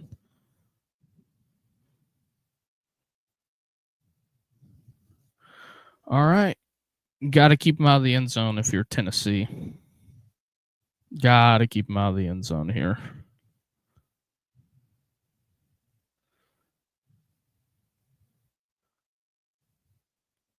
Stuffed them on that one. So there's that. Looks like Ole Miss is going to improve to 8-1. Oklahoma eating a lot of time off the clock with this one. I think it's mainly just to give the defense a breather. First down, Mateer delivers it.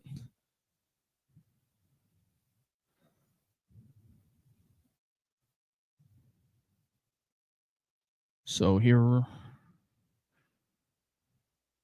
a lot of dudes with shirts off in Colorado. Yikes.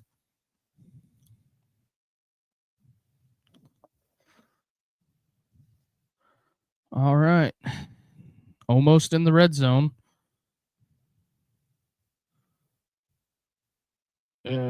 Ball is out and a penalty.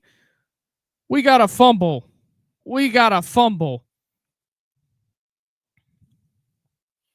Hopefully it's not on the defense, but we got a fumble. Tennessee ball. What's the penalty? Is it going to be a hold? Change of possession here. Ball was out, clearly out.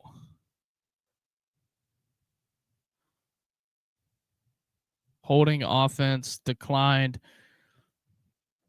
Heupel gets it back. So there's that. Also, number to call 260-255-4069. I said in the first half, the way Tennessee was punching at the football, this was going to be. They were, if they kept doing it, they stayed persistent at it, Oklahoma would flinch. And that is a clean recovery by the Vols. It must be ruckus there because the camera well was shaking.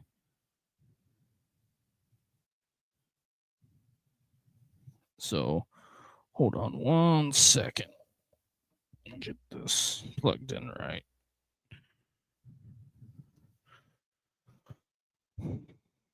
Okie doke. So missed field goal, INT, touchdown, 5 plays. All right. Oh, he kept going. Kept going. That's a big run if he didn't step out of bounds. I'm sure they're going to be replaying that. I'm sure Heupel was up there screaming, jet, jet, jet, let's go, let's go, let's go. Head him up, move him out. Can't let him look at it. Don't want to give him too much time to look at it. And he did step out.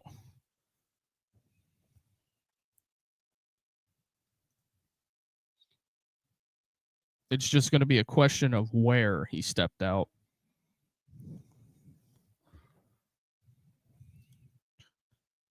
Right. There's a guy in the way. I think that might be good. Right on the line, there's a dude in an orange hat in a white hoodie or windbreaker. You can't really tell if he's in or out of bounds. Okay, here's the back angle of it. I don't know. That's close. That's a close call. That is a super close call.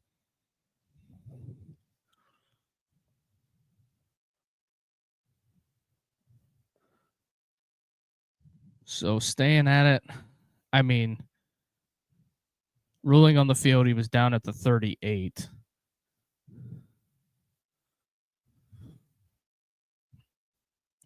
.38-yard line. So where does this? How big of? What's the yardage difference? I'm sure Holly Rowe is really going to love that picture.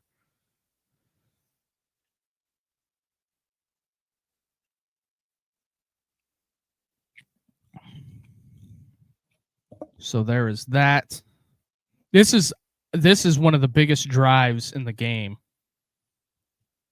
This possession and then Oklahoma's next possession. If Tennessee can score a touchdown here and Oklahoma goes 3 and out, huge swing of momentum. I mean, huge. I mean, that fumble alone, I mean, is just a drive. I mean, it ends the drive, but it that hurts. That hurts big time. And for as much as they're looking at it, gives me a little cause for concern that they're going to rule him out of bounds. But anymore, I don't know. I don't know. That's one of the big things.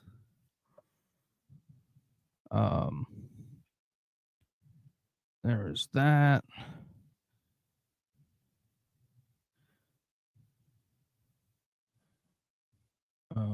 Need to get that out of the way. Okay.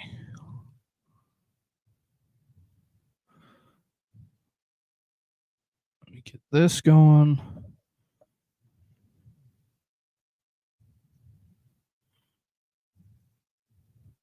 Sorry about that.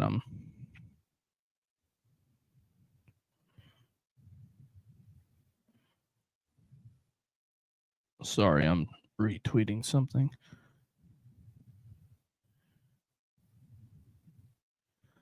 Trying to get that arranged. All right. So there's that. Number to call 260-255-4069 is the number to call. It's pretty much over at Vaught Hemingway.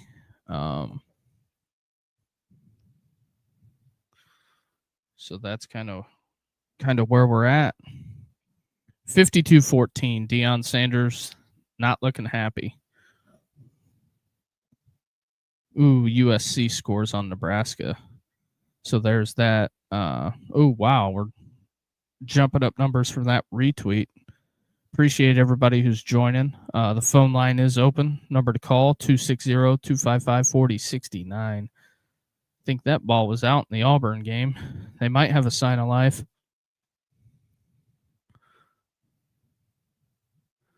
So there is that. 3rd and 2 for Tennessee. And what do? Let's just Joey Aguilar design run. Not a good time.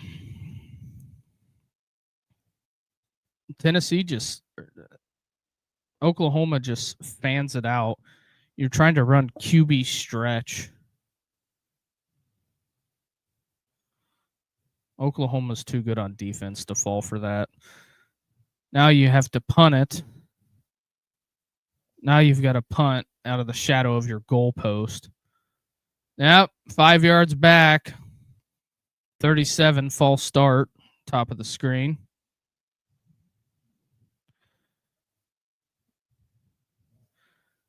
So the fumble gets turned into absolutely nothing.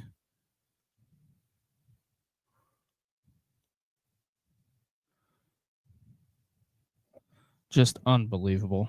It's been squandered. That's been squandered.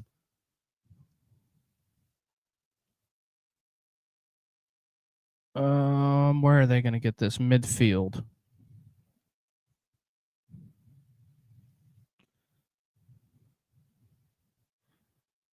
Wow. John Mateer. 1 point lead. It would have been nice to go down and get a touchdown there, but just unbelievable. Squandered an opportunity on that one. Also, if you're watching on Twitter, come on over to YouTube and hop on in the fray over here. Also, if you could do us a favor, hit the like and subscribe button. And also, is anyone else perplexed by the Arby's Nuggets? I mean, Arby's, if you're watching and you want to be a sponsor, I'll be glad to do that. But Arby's Nuggets, yikes. I think you have to be a sad sap if you're going to Arby's for steak nuggets. Very bizarre.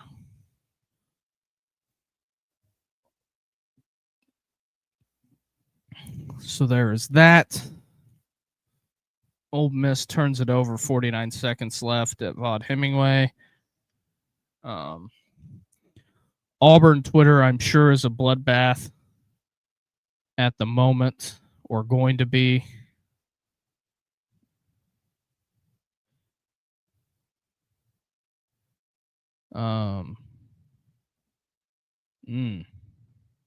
Yikes.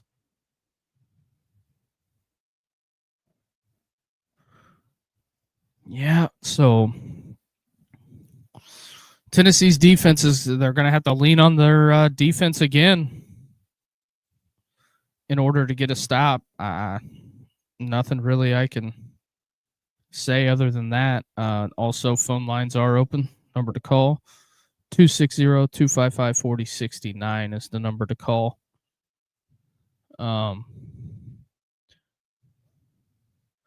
It's over in Vaught Hemingway.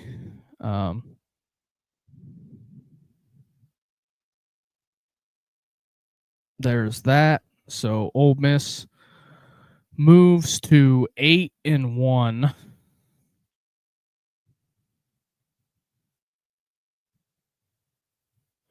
So yeah, appreciate everybody. It's not so prime today.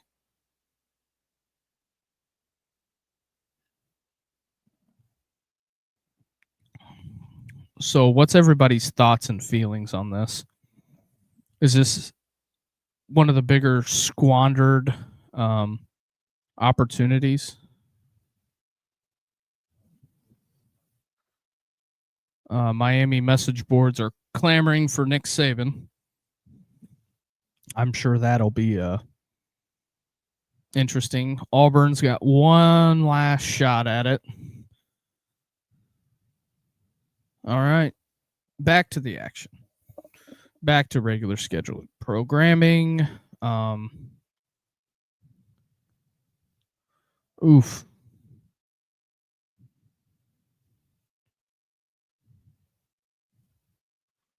Oh, man. Just showing the Mateer run highlights. If your Tennessee's defense keep ripping at the ball, they've showed you that they will they'll put it on the ground. Jackson Arnold back out of the game. Gotta tackle, fellas. Gotta tackle. That's the big deal here. The big deal.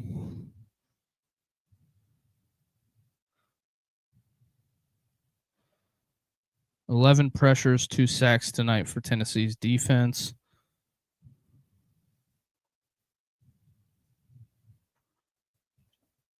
I have to see how this whole thing shakes out.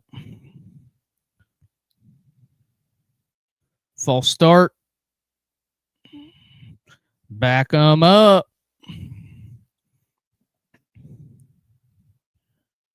So there's that.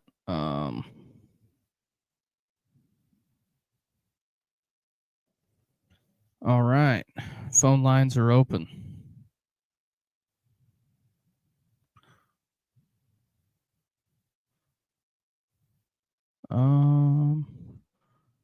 Where are we going here?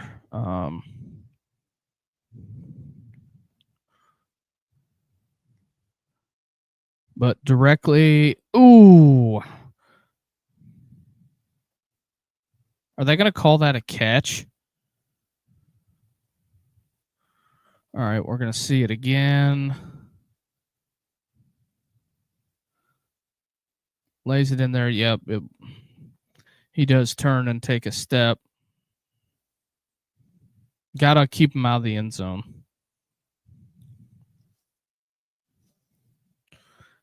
Keeping him out of the end zone helps tremendously.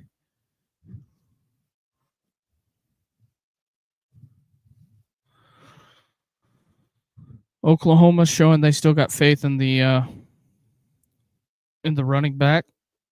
Give him a carry on the ground.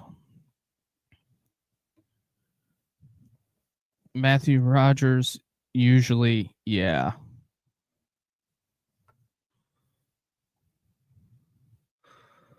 Also, phone lines are open. Number to call, 260-255-4069 is the number to call. John Mateer in the second half, 8 of 11 for 75.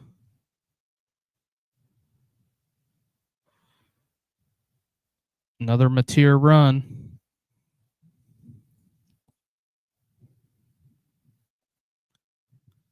I wonder if Oklahoma will go for 2.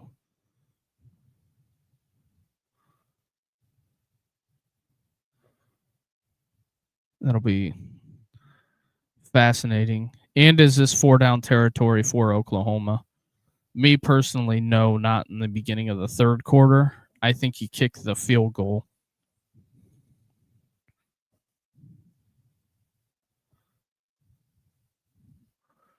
It's a touchdown. Oklahoma on the board.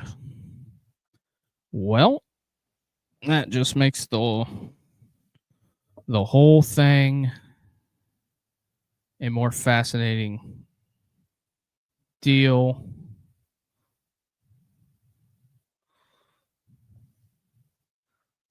So we'll see where this thing shakes out.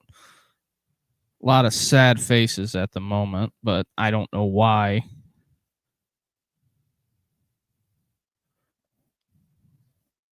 I mean, what was my number? I said 28.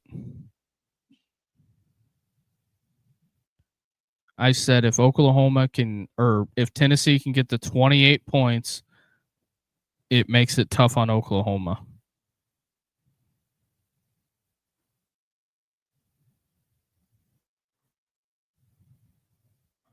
Ooh, they're pushing Utah in. Who's Utah play? I don't even know. But they're pushing the late game. Auburn's got a minute 22 with one timeout to tie Kentucky. Fascinating. It's just like the what is Hugh Freeze going to dial up?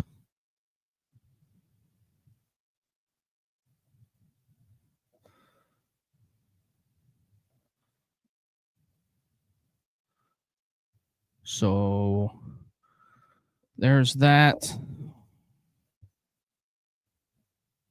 All right, where are we at here? All right, short pants with the kickoff.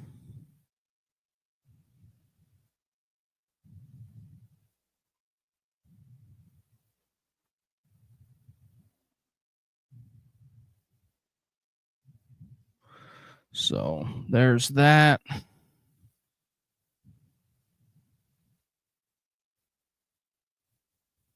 Auburn folks wanting a flag. Georgia Tech down 11.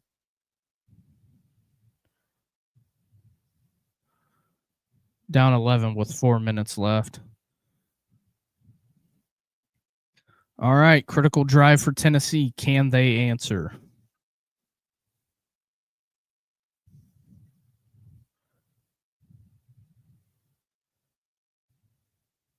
All right. Ooh. Third down.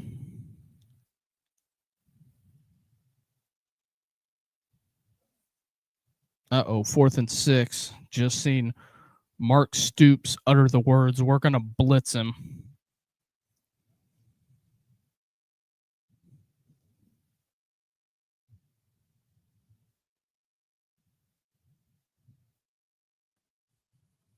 Oklahoma.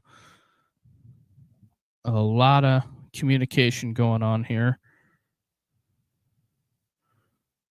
Oh, Aguilar hit as he threw. Couldn't get enough on it.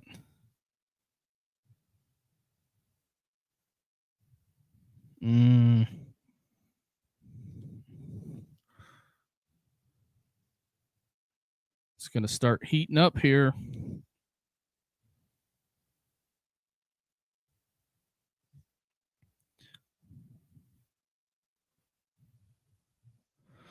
Oh, I got to grab. Let's throw a fresh game on.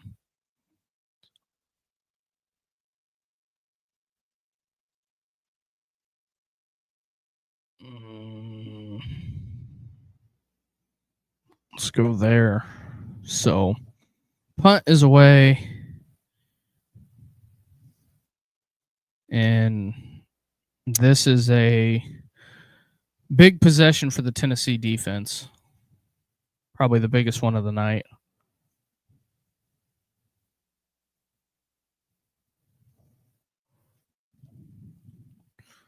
And I have slid the Georgia Tech game on as well. Hey, 52-17, Colorado on top of the world, eh? So there's that. All right. Starting at the 25. Can Tennessee hold them? Mateer, 9 yards.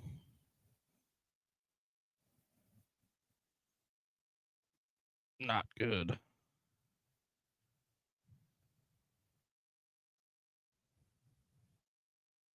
Ooh, Dylan Raiola got knocked out tonight.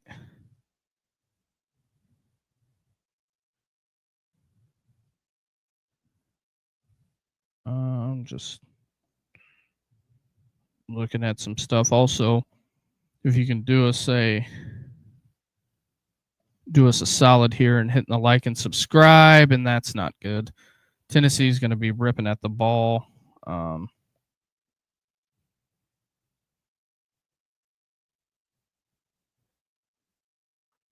Just looking at what I have going.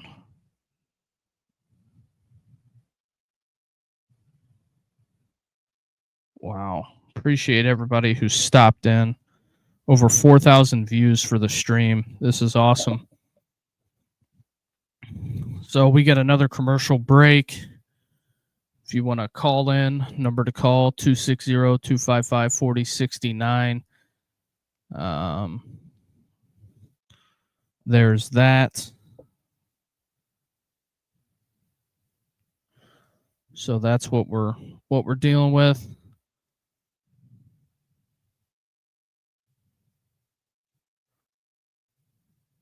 Ooh wee.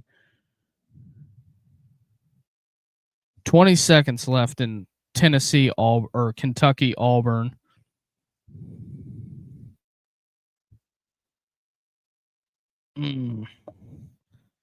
It's going to be interesting on the plains.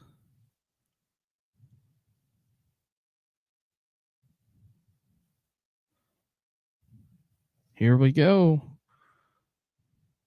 I don't know what everybody's following, but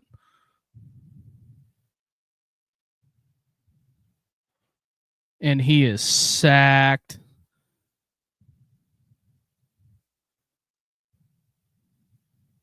Uh-oh. Hail Mary time. Last play. He throws it up. And that's it. Auburn falls to Kentucky.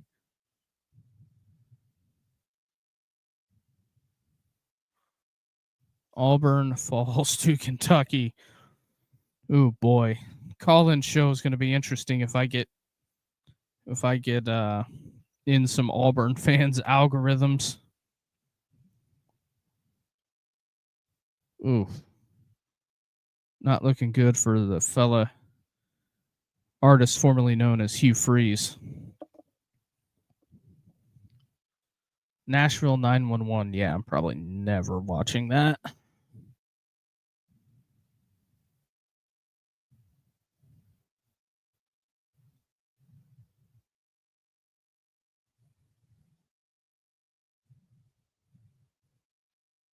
Uh-oh. Do we got a fight breaking out?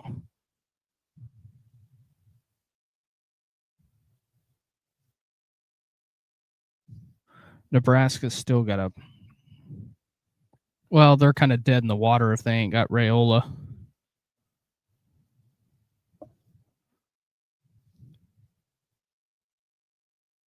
Oh. Just checking it out. Also, if anybody wants to put in the chat, who's winning the World Series? I'm curious. They're going over Georgia Tech's remaining schedule.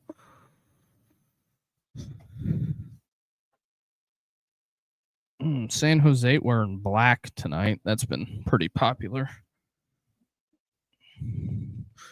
with college football teams here around the Halloween time. Appreciate everybody. Number to call 260-255-4069. Number to ring.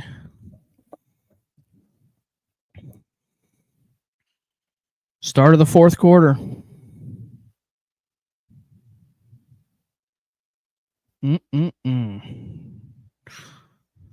Another player down for Tennessee.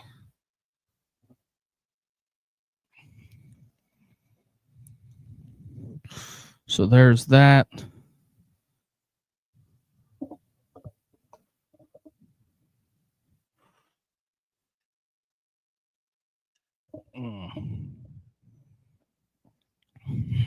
I gotta get comfortable here. I gotta Got to do the thing.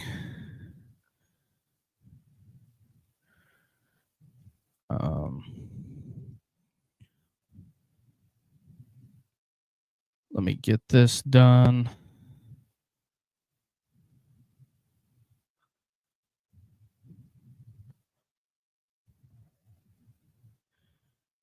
Sorry for the...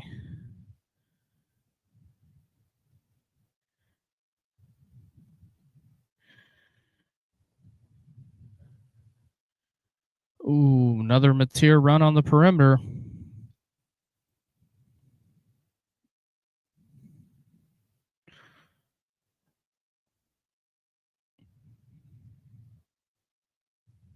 Let me put that out.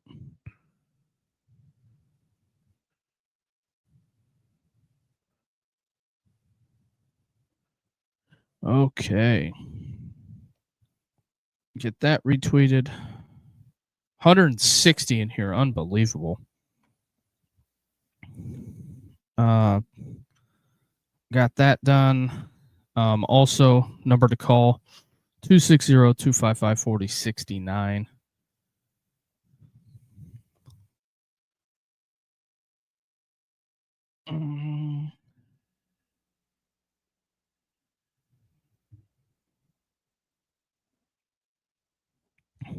So there is that.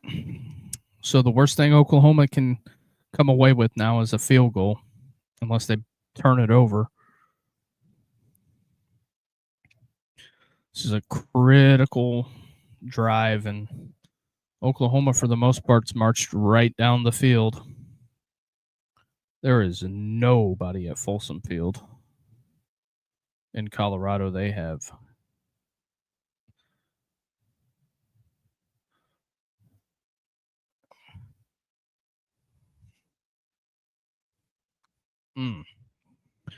The old neck was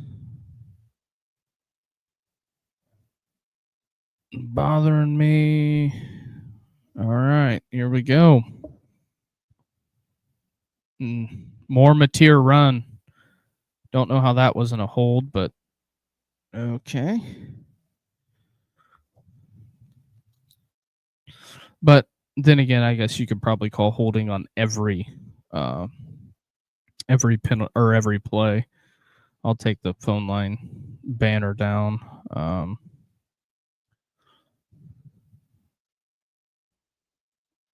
What do we have? All right, third down. Critical down.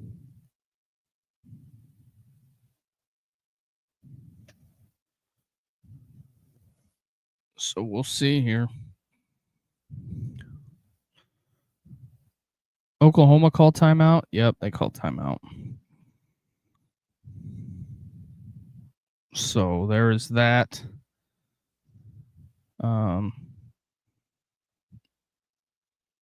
Wow, I can't believe how much how well this episode is done.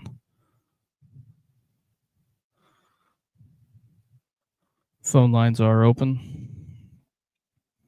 Number 2 call 260-255-4069 is the number. Appreciate everybody. Also, if you could hit the like and subscribe button. We do more things than just Tennessee as well. We normally do the big ABC SEC game.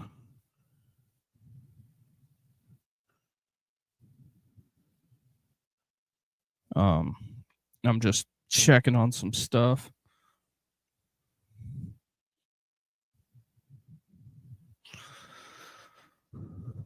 But yeah, that's kind of what it is. If you want to call, get it in now.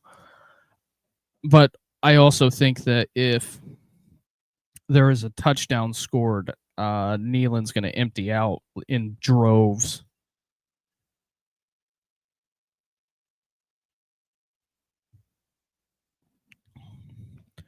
So there's that.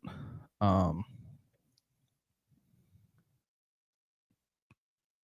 just looking at some proverbial stuff here.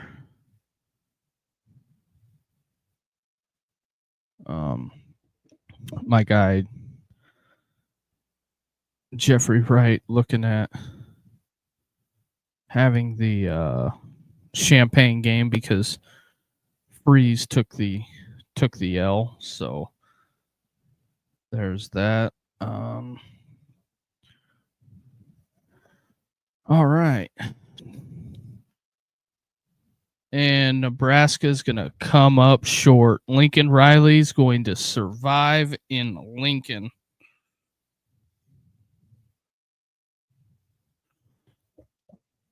Nebraska in primetime just kind of falls.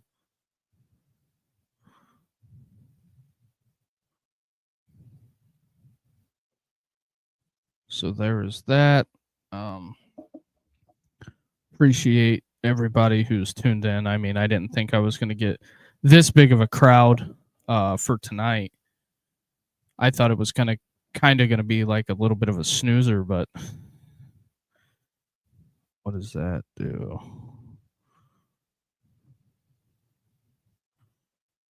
Oh yeah, I can show the comments on the screen. So there's that. Also,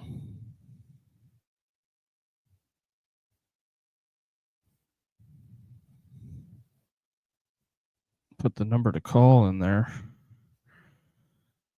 So yeah, we're up to 183 people watching live. Appreciate it.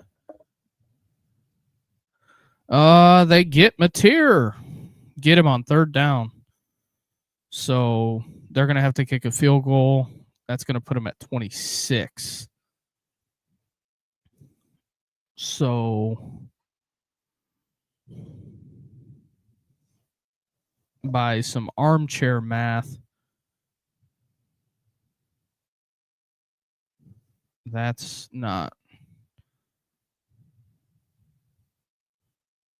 They're going to be, Tennessee will be down 9 if he makes this kick, which is, we'll see. 55-yard attempt. It's up. Oh, and he gets it. Jeez. Short pants. But what did I say at the beginning of the game? 28 points.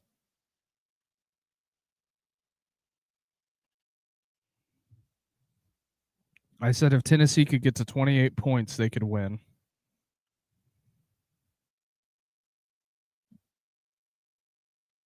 So there's that. Not looking good. So you got to go down and score a touchdown. Ooh wee. What's the Hugh Freeze is trending.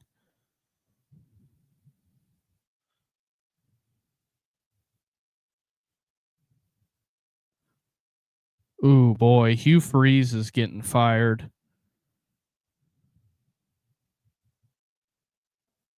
Wow.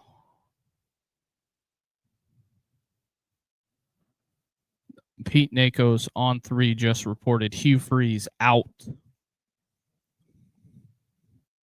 That is a quick whistle.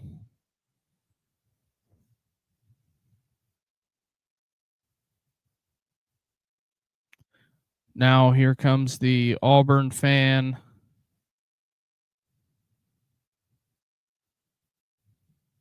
Oh boy.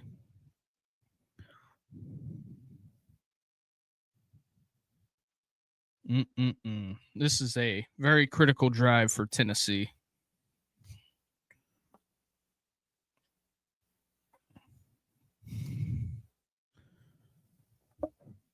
Who thinks Tennessee's going to win tonight? I don't know. I'll put that on there. Who sings Tennessee's going to win tonight? I'm assuming. I don't know, because are you saying who thinks?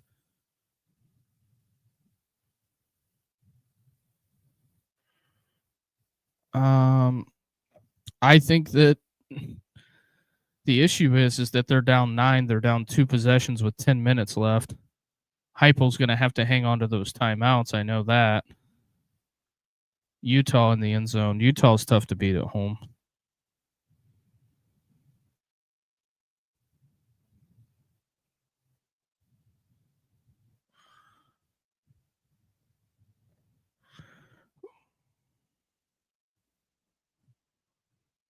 Also, does anybody got the score on the World Series?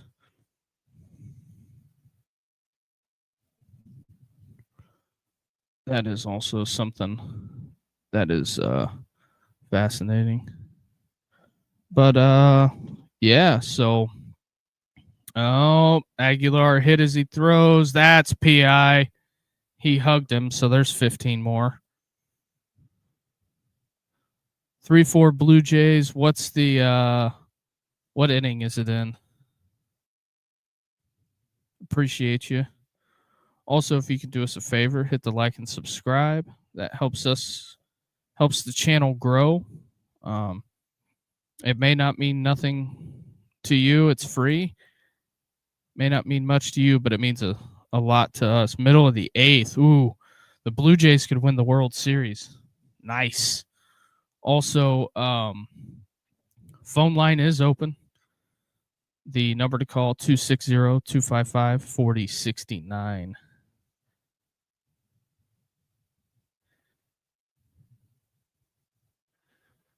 Oh, gotta hang on to it.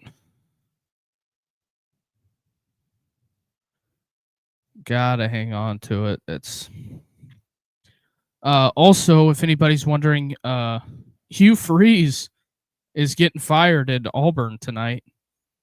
Firing him after the game.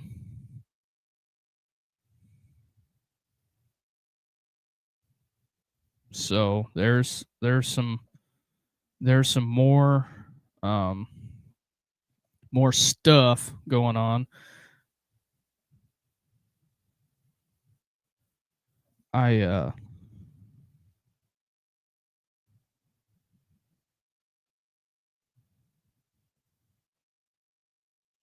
What is that? So yeah, Hugh Freeze.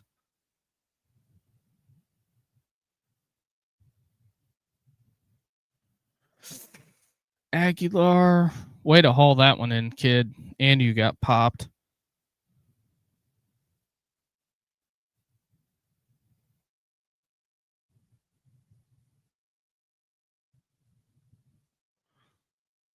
So there is that.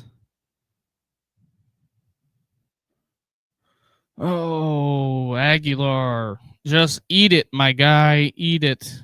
Live to fight another day. You don't have to throw it. You don't have to throw a prayer up.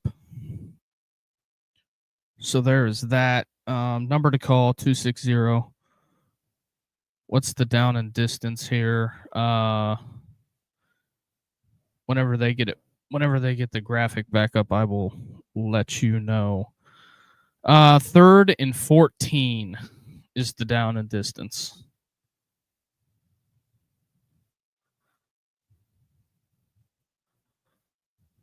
I think this is 4 down territory, to say the least.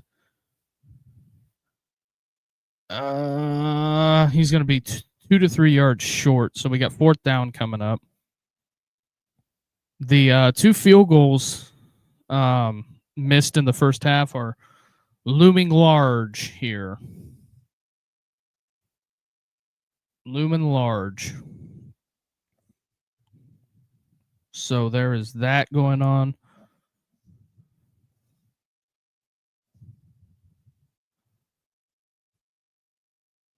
Also, number to call 260-255-4069. I finally got the World Series on. Are we going to see a Toronto Blue Jays massive upset?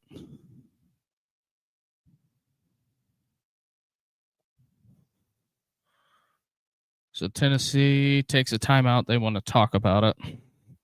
Also coming up about 10 minutes after this,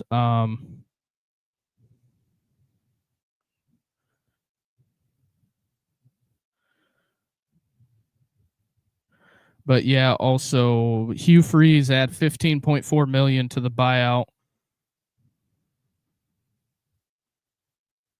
Um, Pete Nakos reporting that via Twitter that Freeze out at Auburn.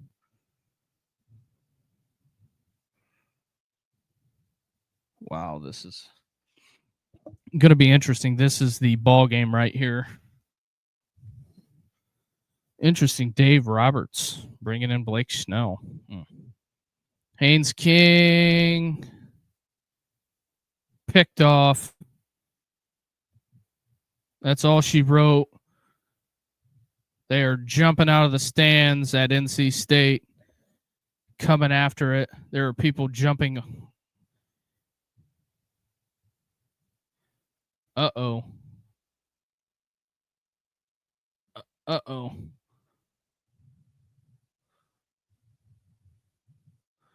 That's going to get ugly. Georgia Tech falls to NC State. Hugh Freeze fired via Pete Nakos.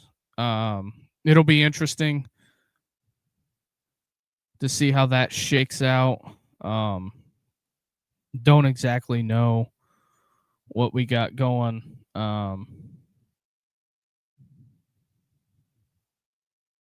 There's all kinds of people on the field at NC State right now. So there is that. Also, phone lines open here. Tennessee has a critical 4th down coming up. Number to call here, 260-255-4069 is the number to call. Appreciate all 188 people. You scared me. I thought you were saying Tennessee threw an interception. No. I was watching the end of NC State. NC State, Georgia Tech is what I was watching. I'm now currently in the process of trying to find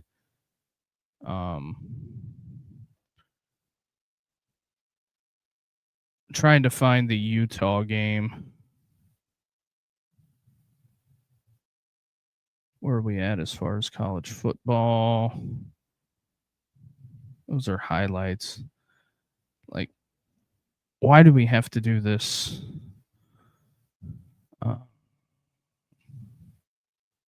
That's what I wanted. All right, 4th and 1. What's it gonna be? What's it gonna be here?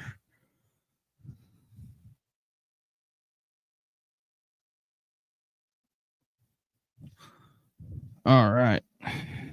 Also, directly after this, we got the SEC call-in show. I'm just gonna switch streams, and he wasn't looking for it, and it hits him right in the head. I think that's ball game.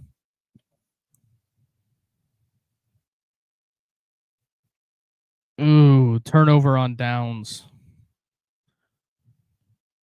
I believe the tight end.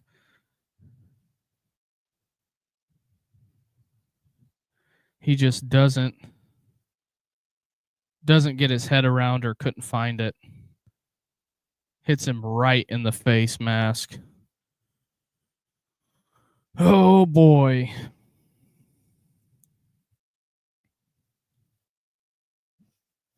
Unbelievable.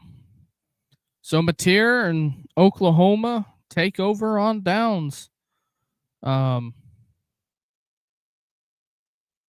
Oklahoma up 9. It's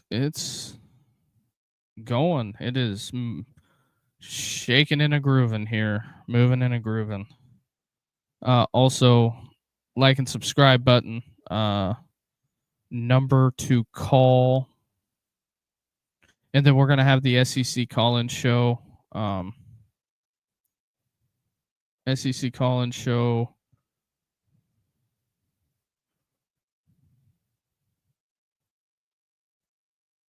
directly after this. Mateer first down.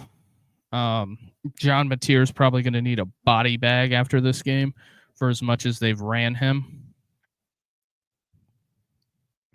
Appreciate all 185 in here. That helps the show a ton. Wow, over 5,000 views. Wow, you guys are awesome.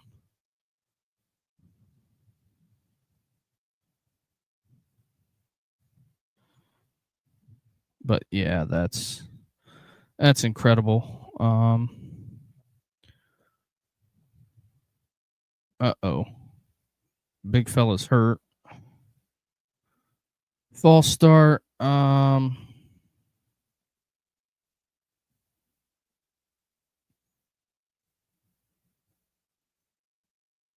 This is the Hugh Freeze stuff is going to get nasty. Also, I think I pushed it to 11:30. The SEC call-in show. It's going to be interesting. Jesse Smith, you are, bro. I don't know what that means. But probably 30 minutes after this, we're going to be doing, maybe not even 30, but if you hit the like and subscribe, it'll notify you when the show goes live. I just got to let the dog out.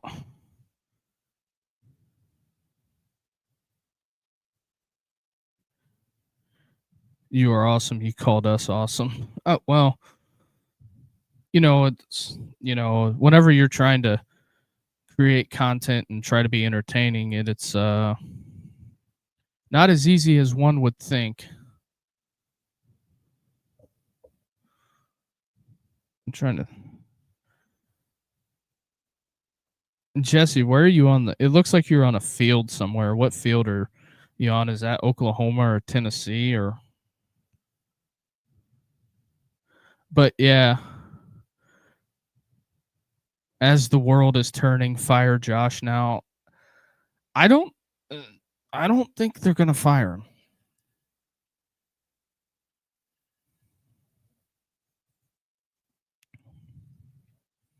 Because realistically, Rocky Top gotcha. We're doing the SEC call-in show tonight. It's probably going to be like 20 minutes after this goes dead. After this game goes, the number and everything will be up, and we'll do the SEC call-in show. Hypo is a great coach. Stand behind him. I mean, you could be LSU right now. I mean, an abject dumpster fire. Oh, pick! Here comes the return. Tennessee has life. They have life. It is alive. They have life now. They are back like Frankenstein. If they could go down and punch it in quick, they got life.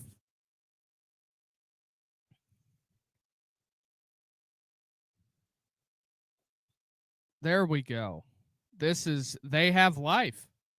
It is alive like Frankenstein on Halloween. I probably just scared some people and ruptured some eardrums. I apologize if you got earbuds in. But yeah, typically we do this about every Saturday night, whatever big game's on.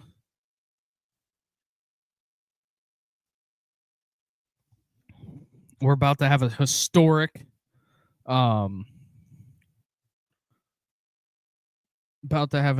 a historic fourth quarter, or not fourth quarter, ninth inning in the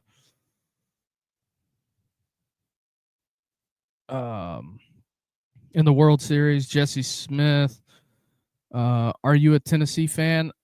Here's where I stand on my fandom. I want the SEC. I want the SEC teams to do well. I have an opinion, and I also have some friends that have coached in the SEC at various spots and stops and stuff like that. So I'm kind of a little bit of a fan of everybody. Um, I think that the big thing is that the SEC team I am not a fan of is Texas. Horns down. I just don't like anything about them. If I had to pick a Texas SEC school, it's A&M over Texas. I mean, I get it. They're weird. They do a lot of weird stuff, but the Texas A&M people are really nice, the ones that I've interacted with. The Tennessee folks have been really nice. Ever since I started doing the lives and stuff. I miss the old SEC. I miss the old Pac-12. I think they should go back to that, even the Big East. Jesse, I don't disagree with you. Do not disagree with you. I could take her or leave it with the Big East. I think Texas and Oklahoma should go back to the Big 12. I don't think they really add anything to the SEC,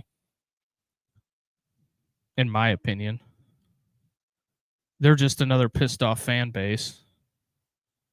You watch. Sark don't make the playoffs. It'll get interesting down there. I'm just telling you now. It will get interesting in it'll get interesting down at the down in Austin. It's just kind of hard to watch Cal playing the ACC championship game in baseball. Stuff like that just doesn't make any sense. We are away from what it was about. Right. Because the big rival, because I live in Big Ten country.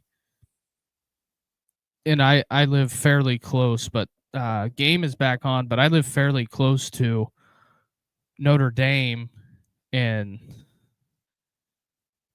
I live about an hour and a half away from South Bend. I live in Fort Wayne, which is the second biggest city in Indiana, but I come south a ton. I have a lot of family that lives in Tennessee. But for me, when it comes to hatred of SEC teams, it depends on who the coach is.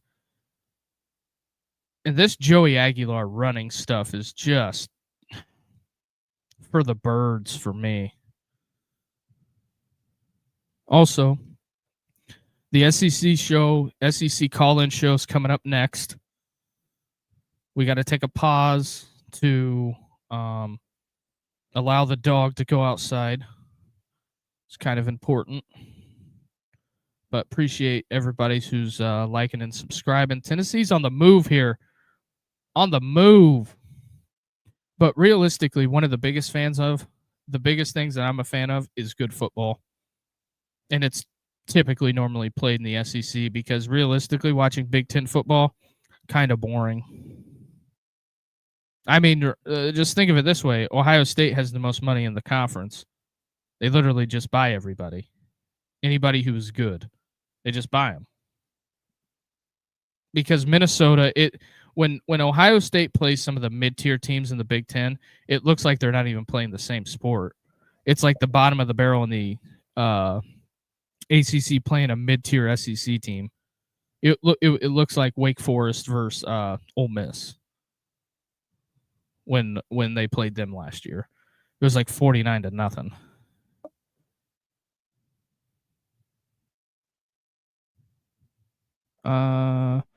Jesse Smith again. Hey, you're a good host. Keep pumping.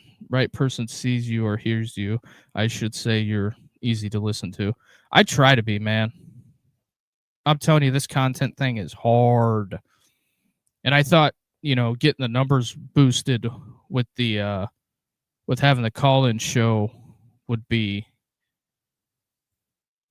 good. I mean, we're down to the 2-minute timeout. Heupels, I think he wanted to play before the 2-minute because he wanted to get one more play in and then have the clock stop. But also, I'll throw it out there again. We got 2 minutes. Yeah, he's got 2 timeouts left. Also, number to call. You got 2 minutes to get your call in until the end of the game. We got a tie ball game in the World Series, boys and girls. Miguel Rojas just hits a freaking home run. Yeah, he's got 2 timeouts left.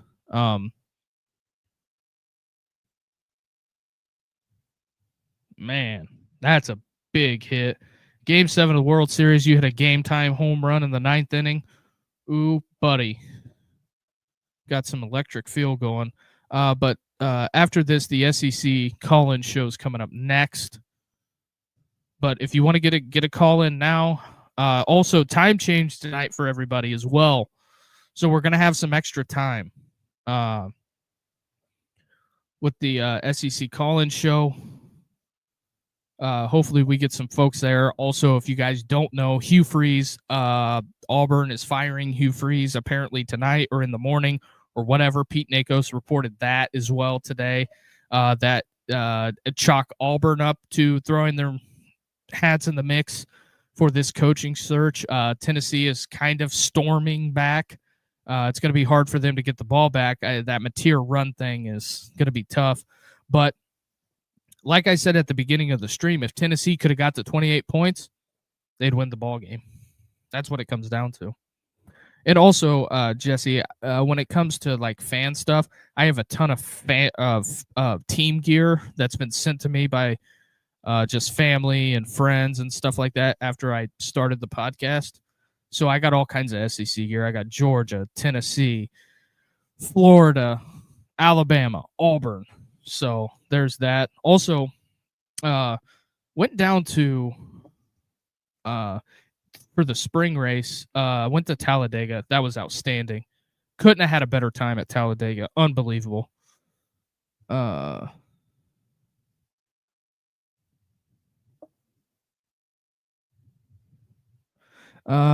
you give a shout out to Jesus Jesus?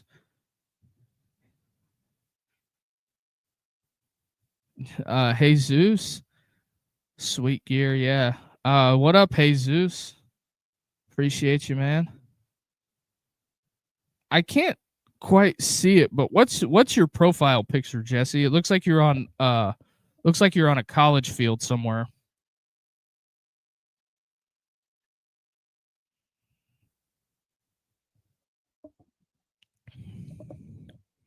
I'm just curious. Jesus Batista. Appreciate you.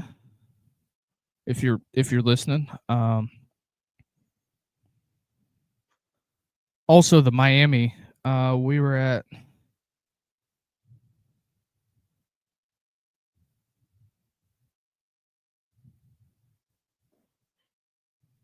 Oh, gotcha.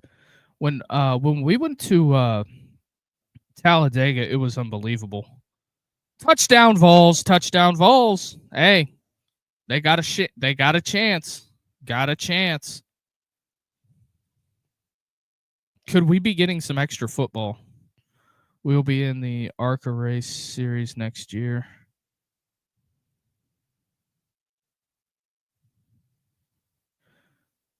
Jesse, you're an ARCA driver?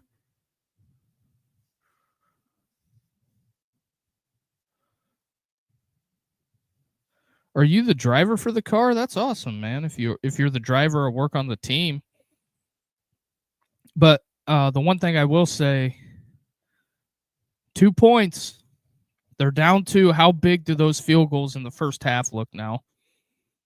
Revisionist history, but how big do those field goals look? Also, number to call. I think we're going to get some free football here. There's nothing wrong with overtime football. We can all agree to that. Some people don't like it because when it's a night game, overtime football. No, Austin Walters is the driver. Billy Walters is his father. 2021 Tennessee NASCAR state champion. Oh, you're the owner. Yeah, man. Hit us up on if you have like a team race page or something like that. Click the Austin Walters. Click the I think it's in the bio. If you could hit us up on Instagram. I control the Instagram account. Hit me up on Instagram. I'd like to follow you guys to see how the season goes for you and repost it. We have a small Instagram following, but there's that. But that's really cool, man.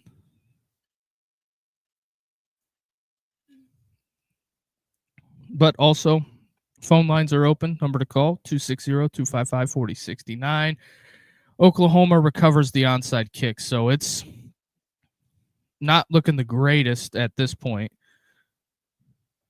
But the one thing I will say is just barely gets it. The one thing I will say is that Oklahoma will turn it over now. They've turned it over twice tonight. A fumble, interception. I don't think they're going to put the ball in the air, but you could always punch it out.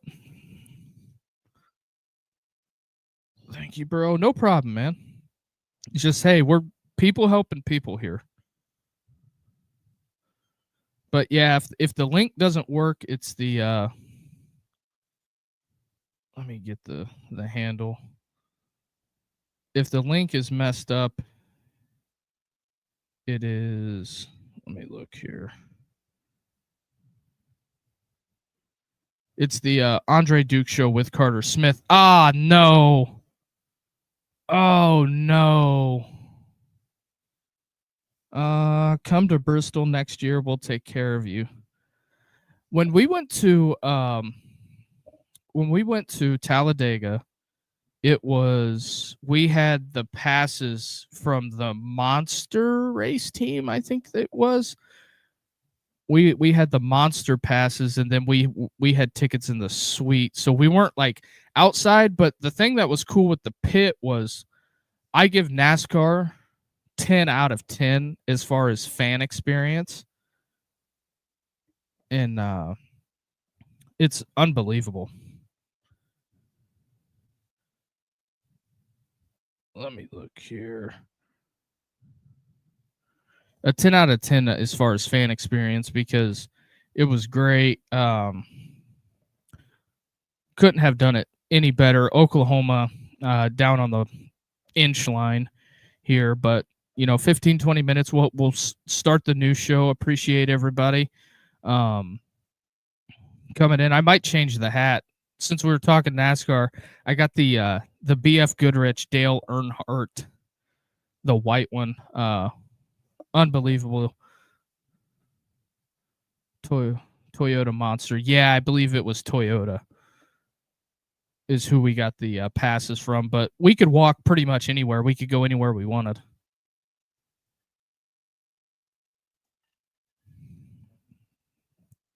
But you'll have to give a little time to do the show switch over. Hugh Freeze fired tonight. Very, very interesting times here.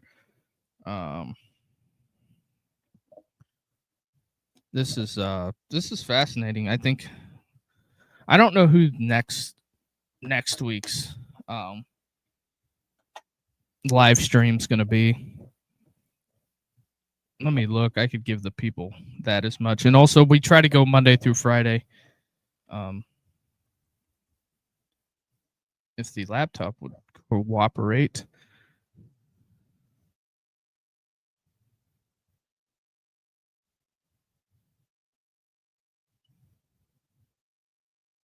Ooh, that's an Oklahoma touchdown. So my theory didn't hold water. They needed more than 28 points.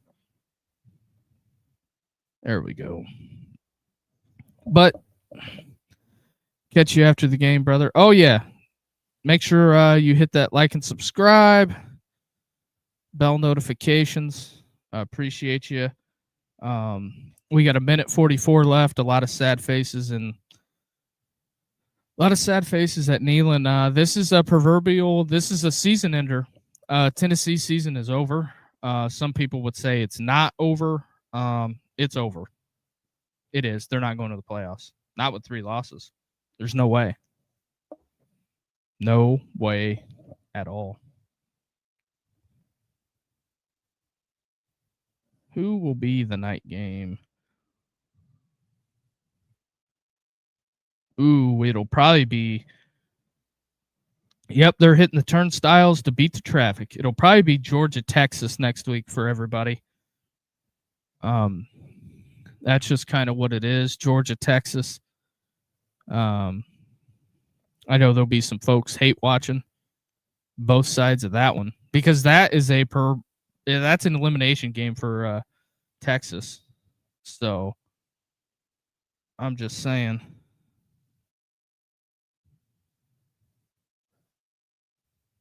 Let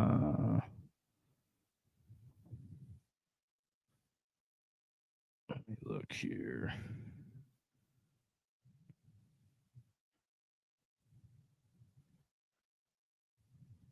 Dun, dun, dun.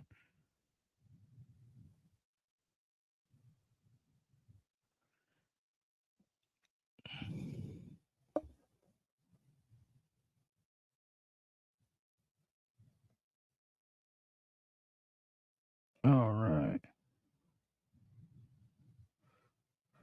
There's that. Oh. We got new comments. Sorry, I was looking for something. We'll find a way to hit you up and get you some advertisement there. Somebody we can get behind, man. Holler at you after the show.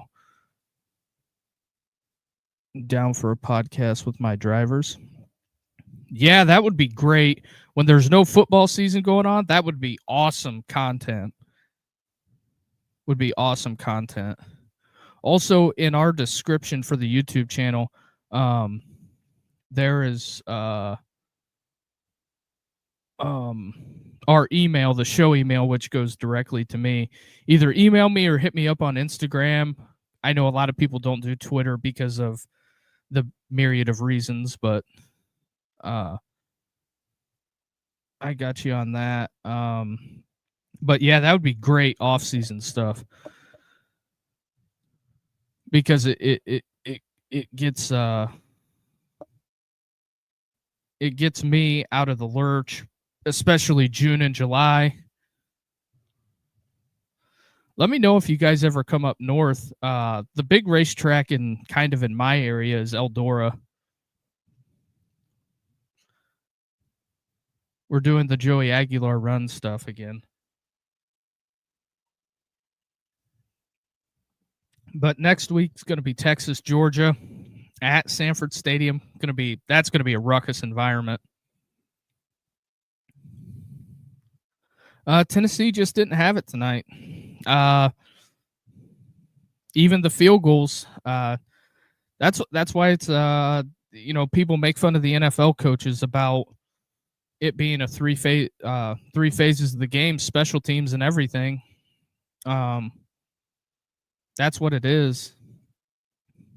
Special teams is part of it. Is for as much as people want to make fun of kickers, it is what it is. These guys are getting big, especially Austin. He's going to be somebody in racing. Eldora is a beast and a legend. Yeah, that's the sprint cars. I've been over there a couple of times. I want to take my son. Yeah, I don't think he's quite old enough yet. But yeah, if you guys ever come up north or race up north, I could probably bring the equipment. If I could get the equipment and stuff done, that would be that'd be awesome. Either that or we could do it over the internet. But yeah. Ooh, Aguilar tipped at the line. 58 seconds. That is that's kind of all she wrote there. I gotta bump that show. Let me edit this. I'll bump it to 11:45. Will be the updated time for the SEC call-in show. Yeah, I appreciate that. Jesse Smith. That's awesome. We'll be racing at IRP next year, which is Indianapolis. About as close as we will come. The big one will be at Bristol. 4 more to be named. Definitely got to get in touch with me, especially if you guys we're on asphalt though.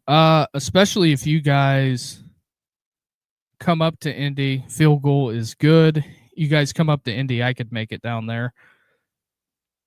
Indianapolis is about hour and 45 from the house, but it's all interstate there.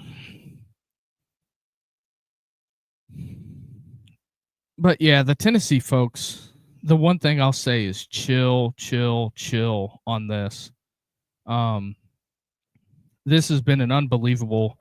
I didn't think it was going to be this when I turned on the webcam today. I appreciate everybody who has stopped in, and the views have been going crazy. Unbelievable today. Write it down.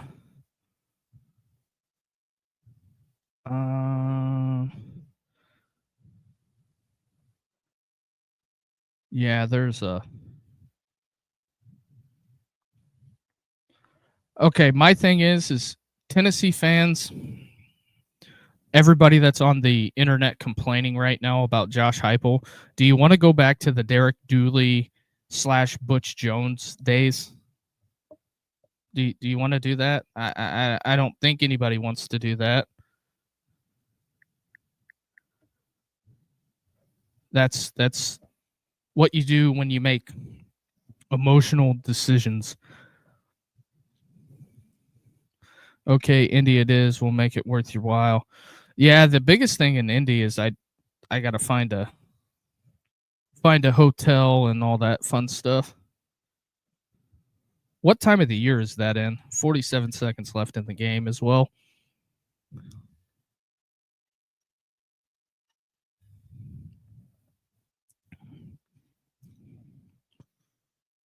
One out, tie ball game in the World Series.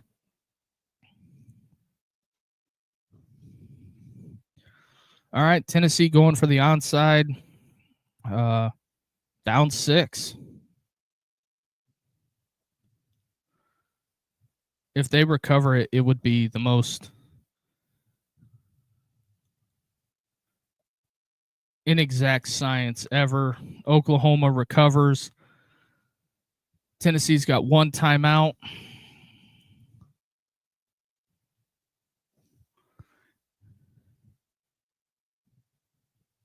Write my email down and have a great evening.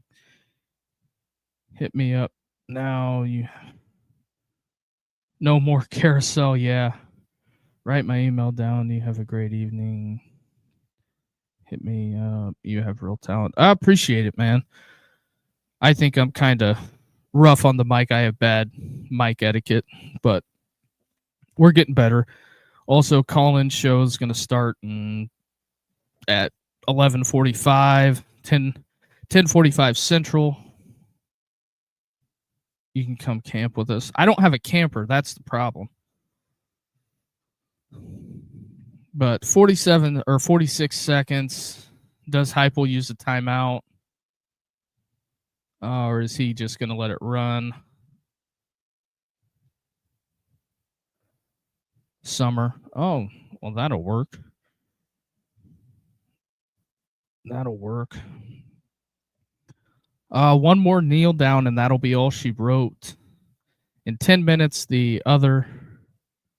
Hit me up. Talk to you later. Gotcha, Jesse. 10 minutes, the call-in show is going to start. We'll recap the day.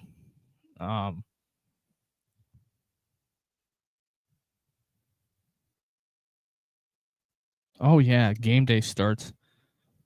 Stay with us. Stay with this. Oh, yeah. I plan on it.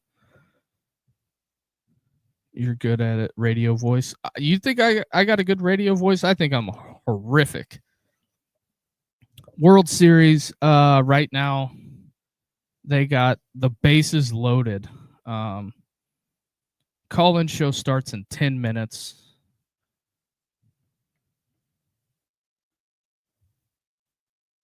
And the clock has struck 0. I got to go let the dog out. I appreciate everybody who liked and subscribed to the episode or subscribed to the channel. I appreciate that. We are on the road to 500. Listen to many different people. Man, you're the only one we listened to first time I spoke to you, but yeah, easy to listen to in this world. Yeah, I get you. So that's all she wrote. Oklahoma 33, Tennessee 27.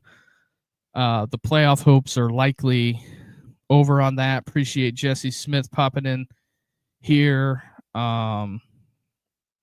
Appreciate everybody who joined, liked, and subscribed.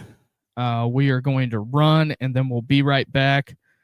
And we will talk to you guys in probably 10 minutes, and the phone lines will definitely be open, so we'll talk to you then. Love from the IRP. Got you, man.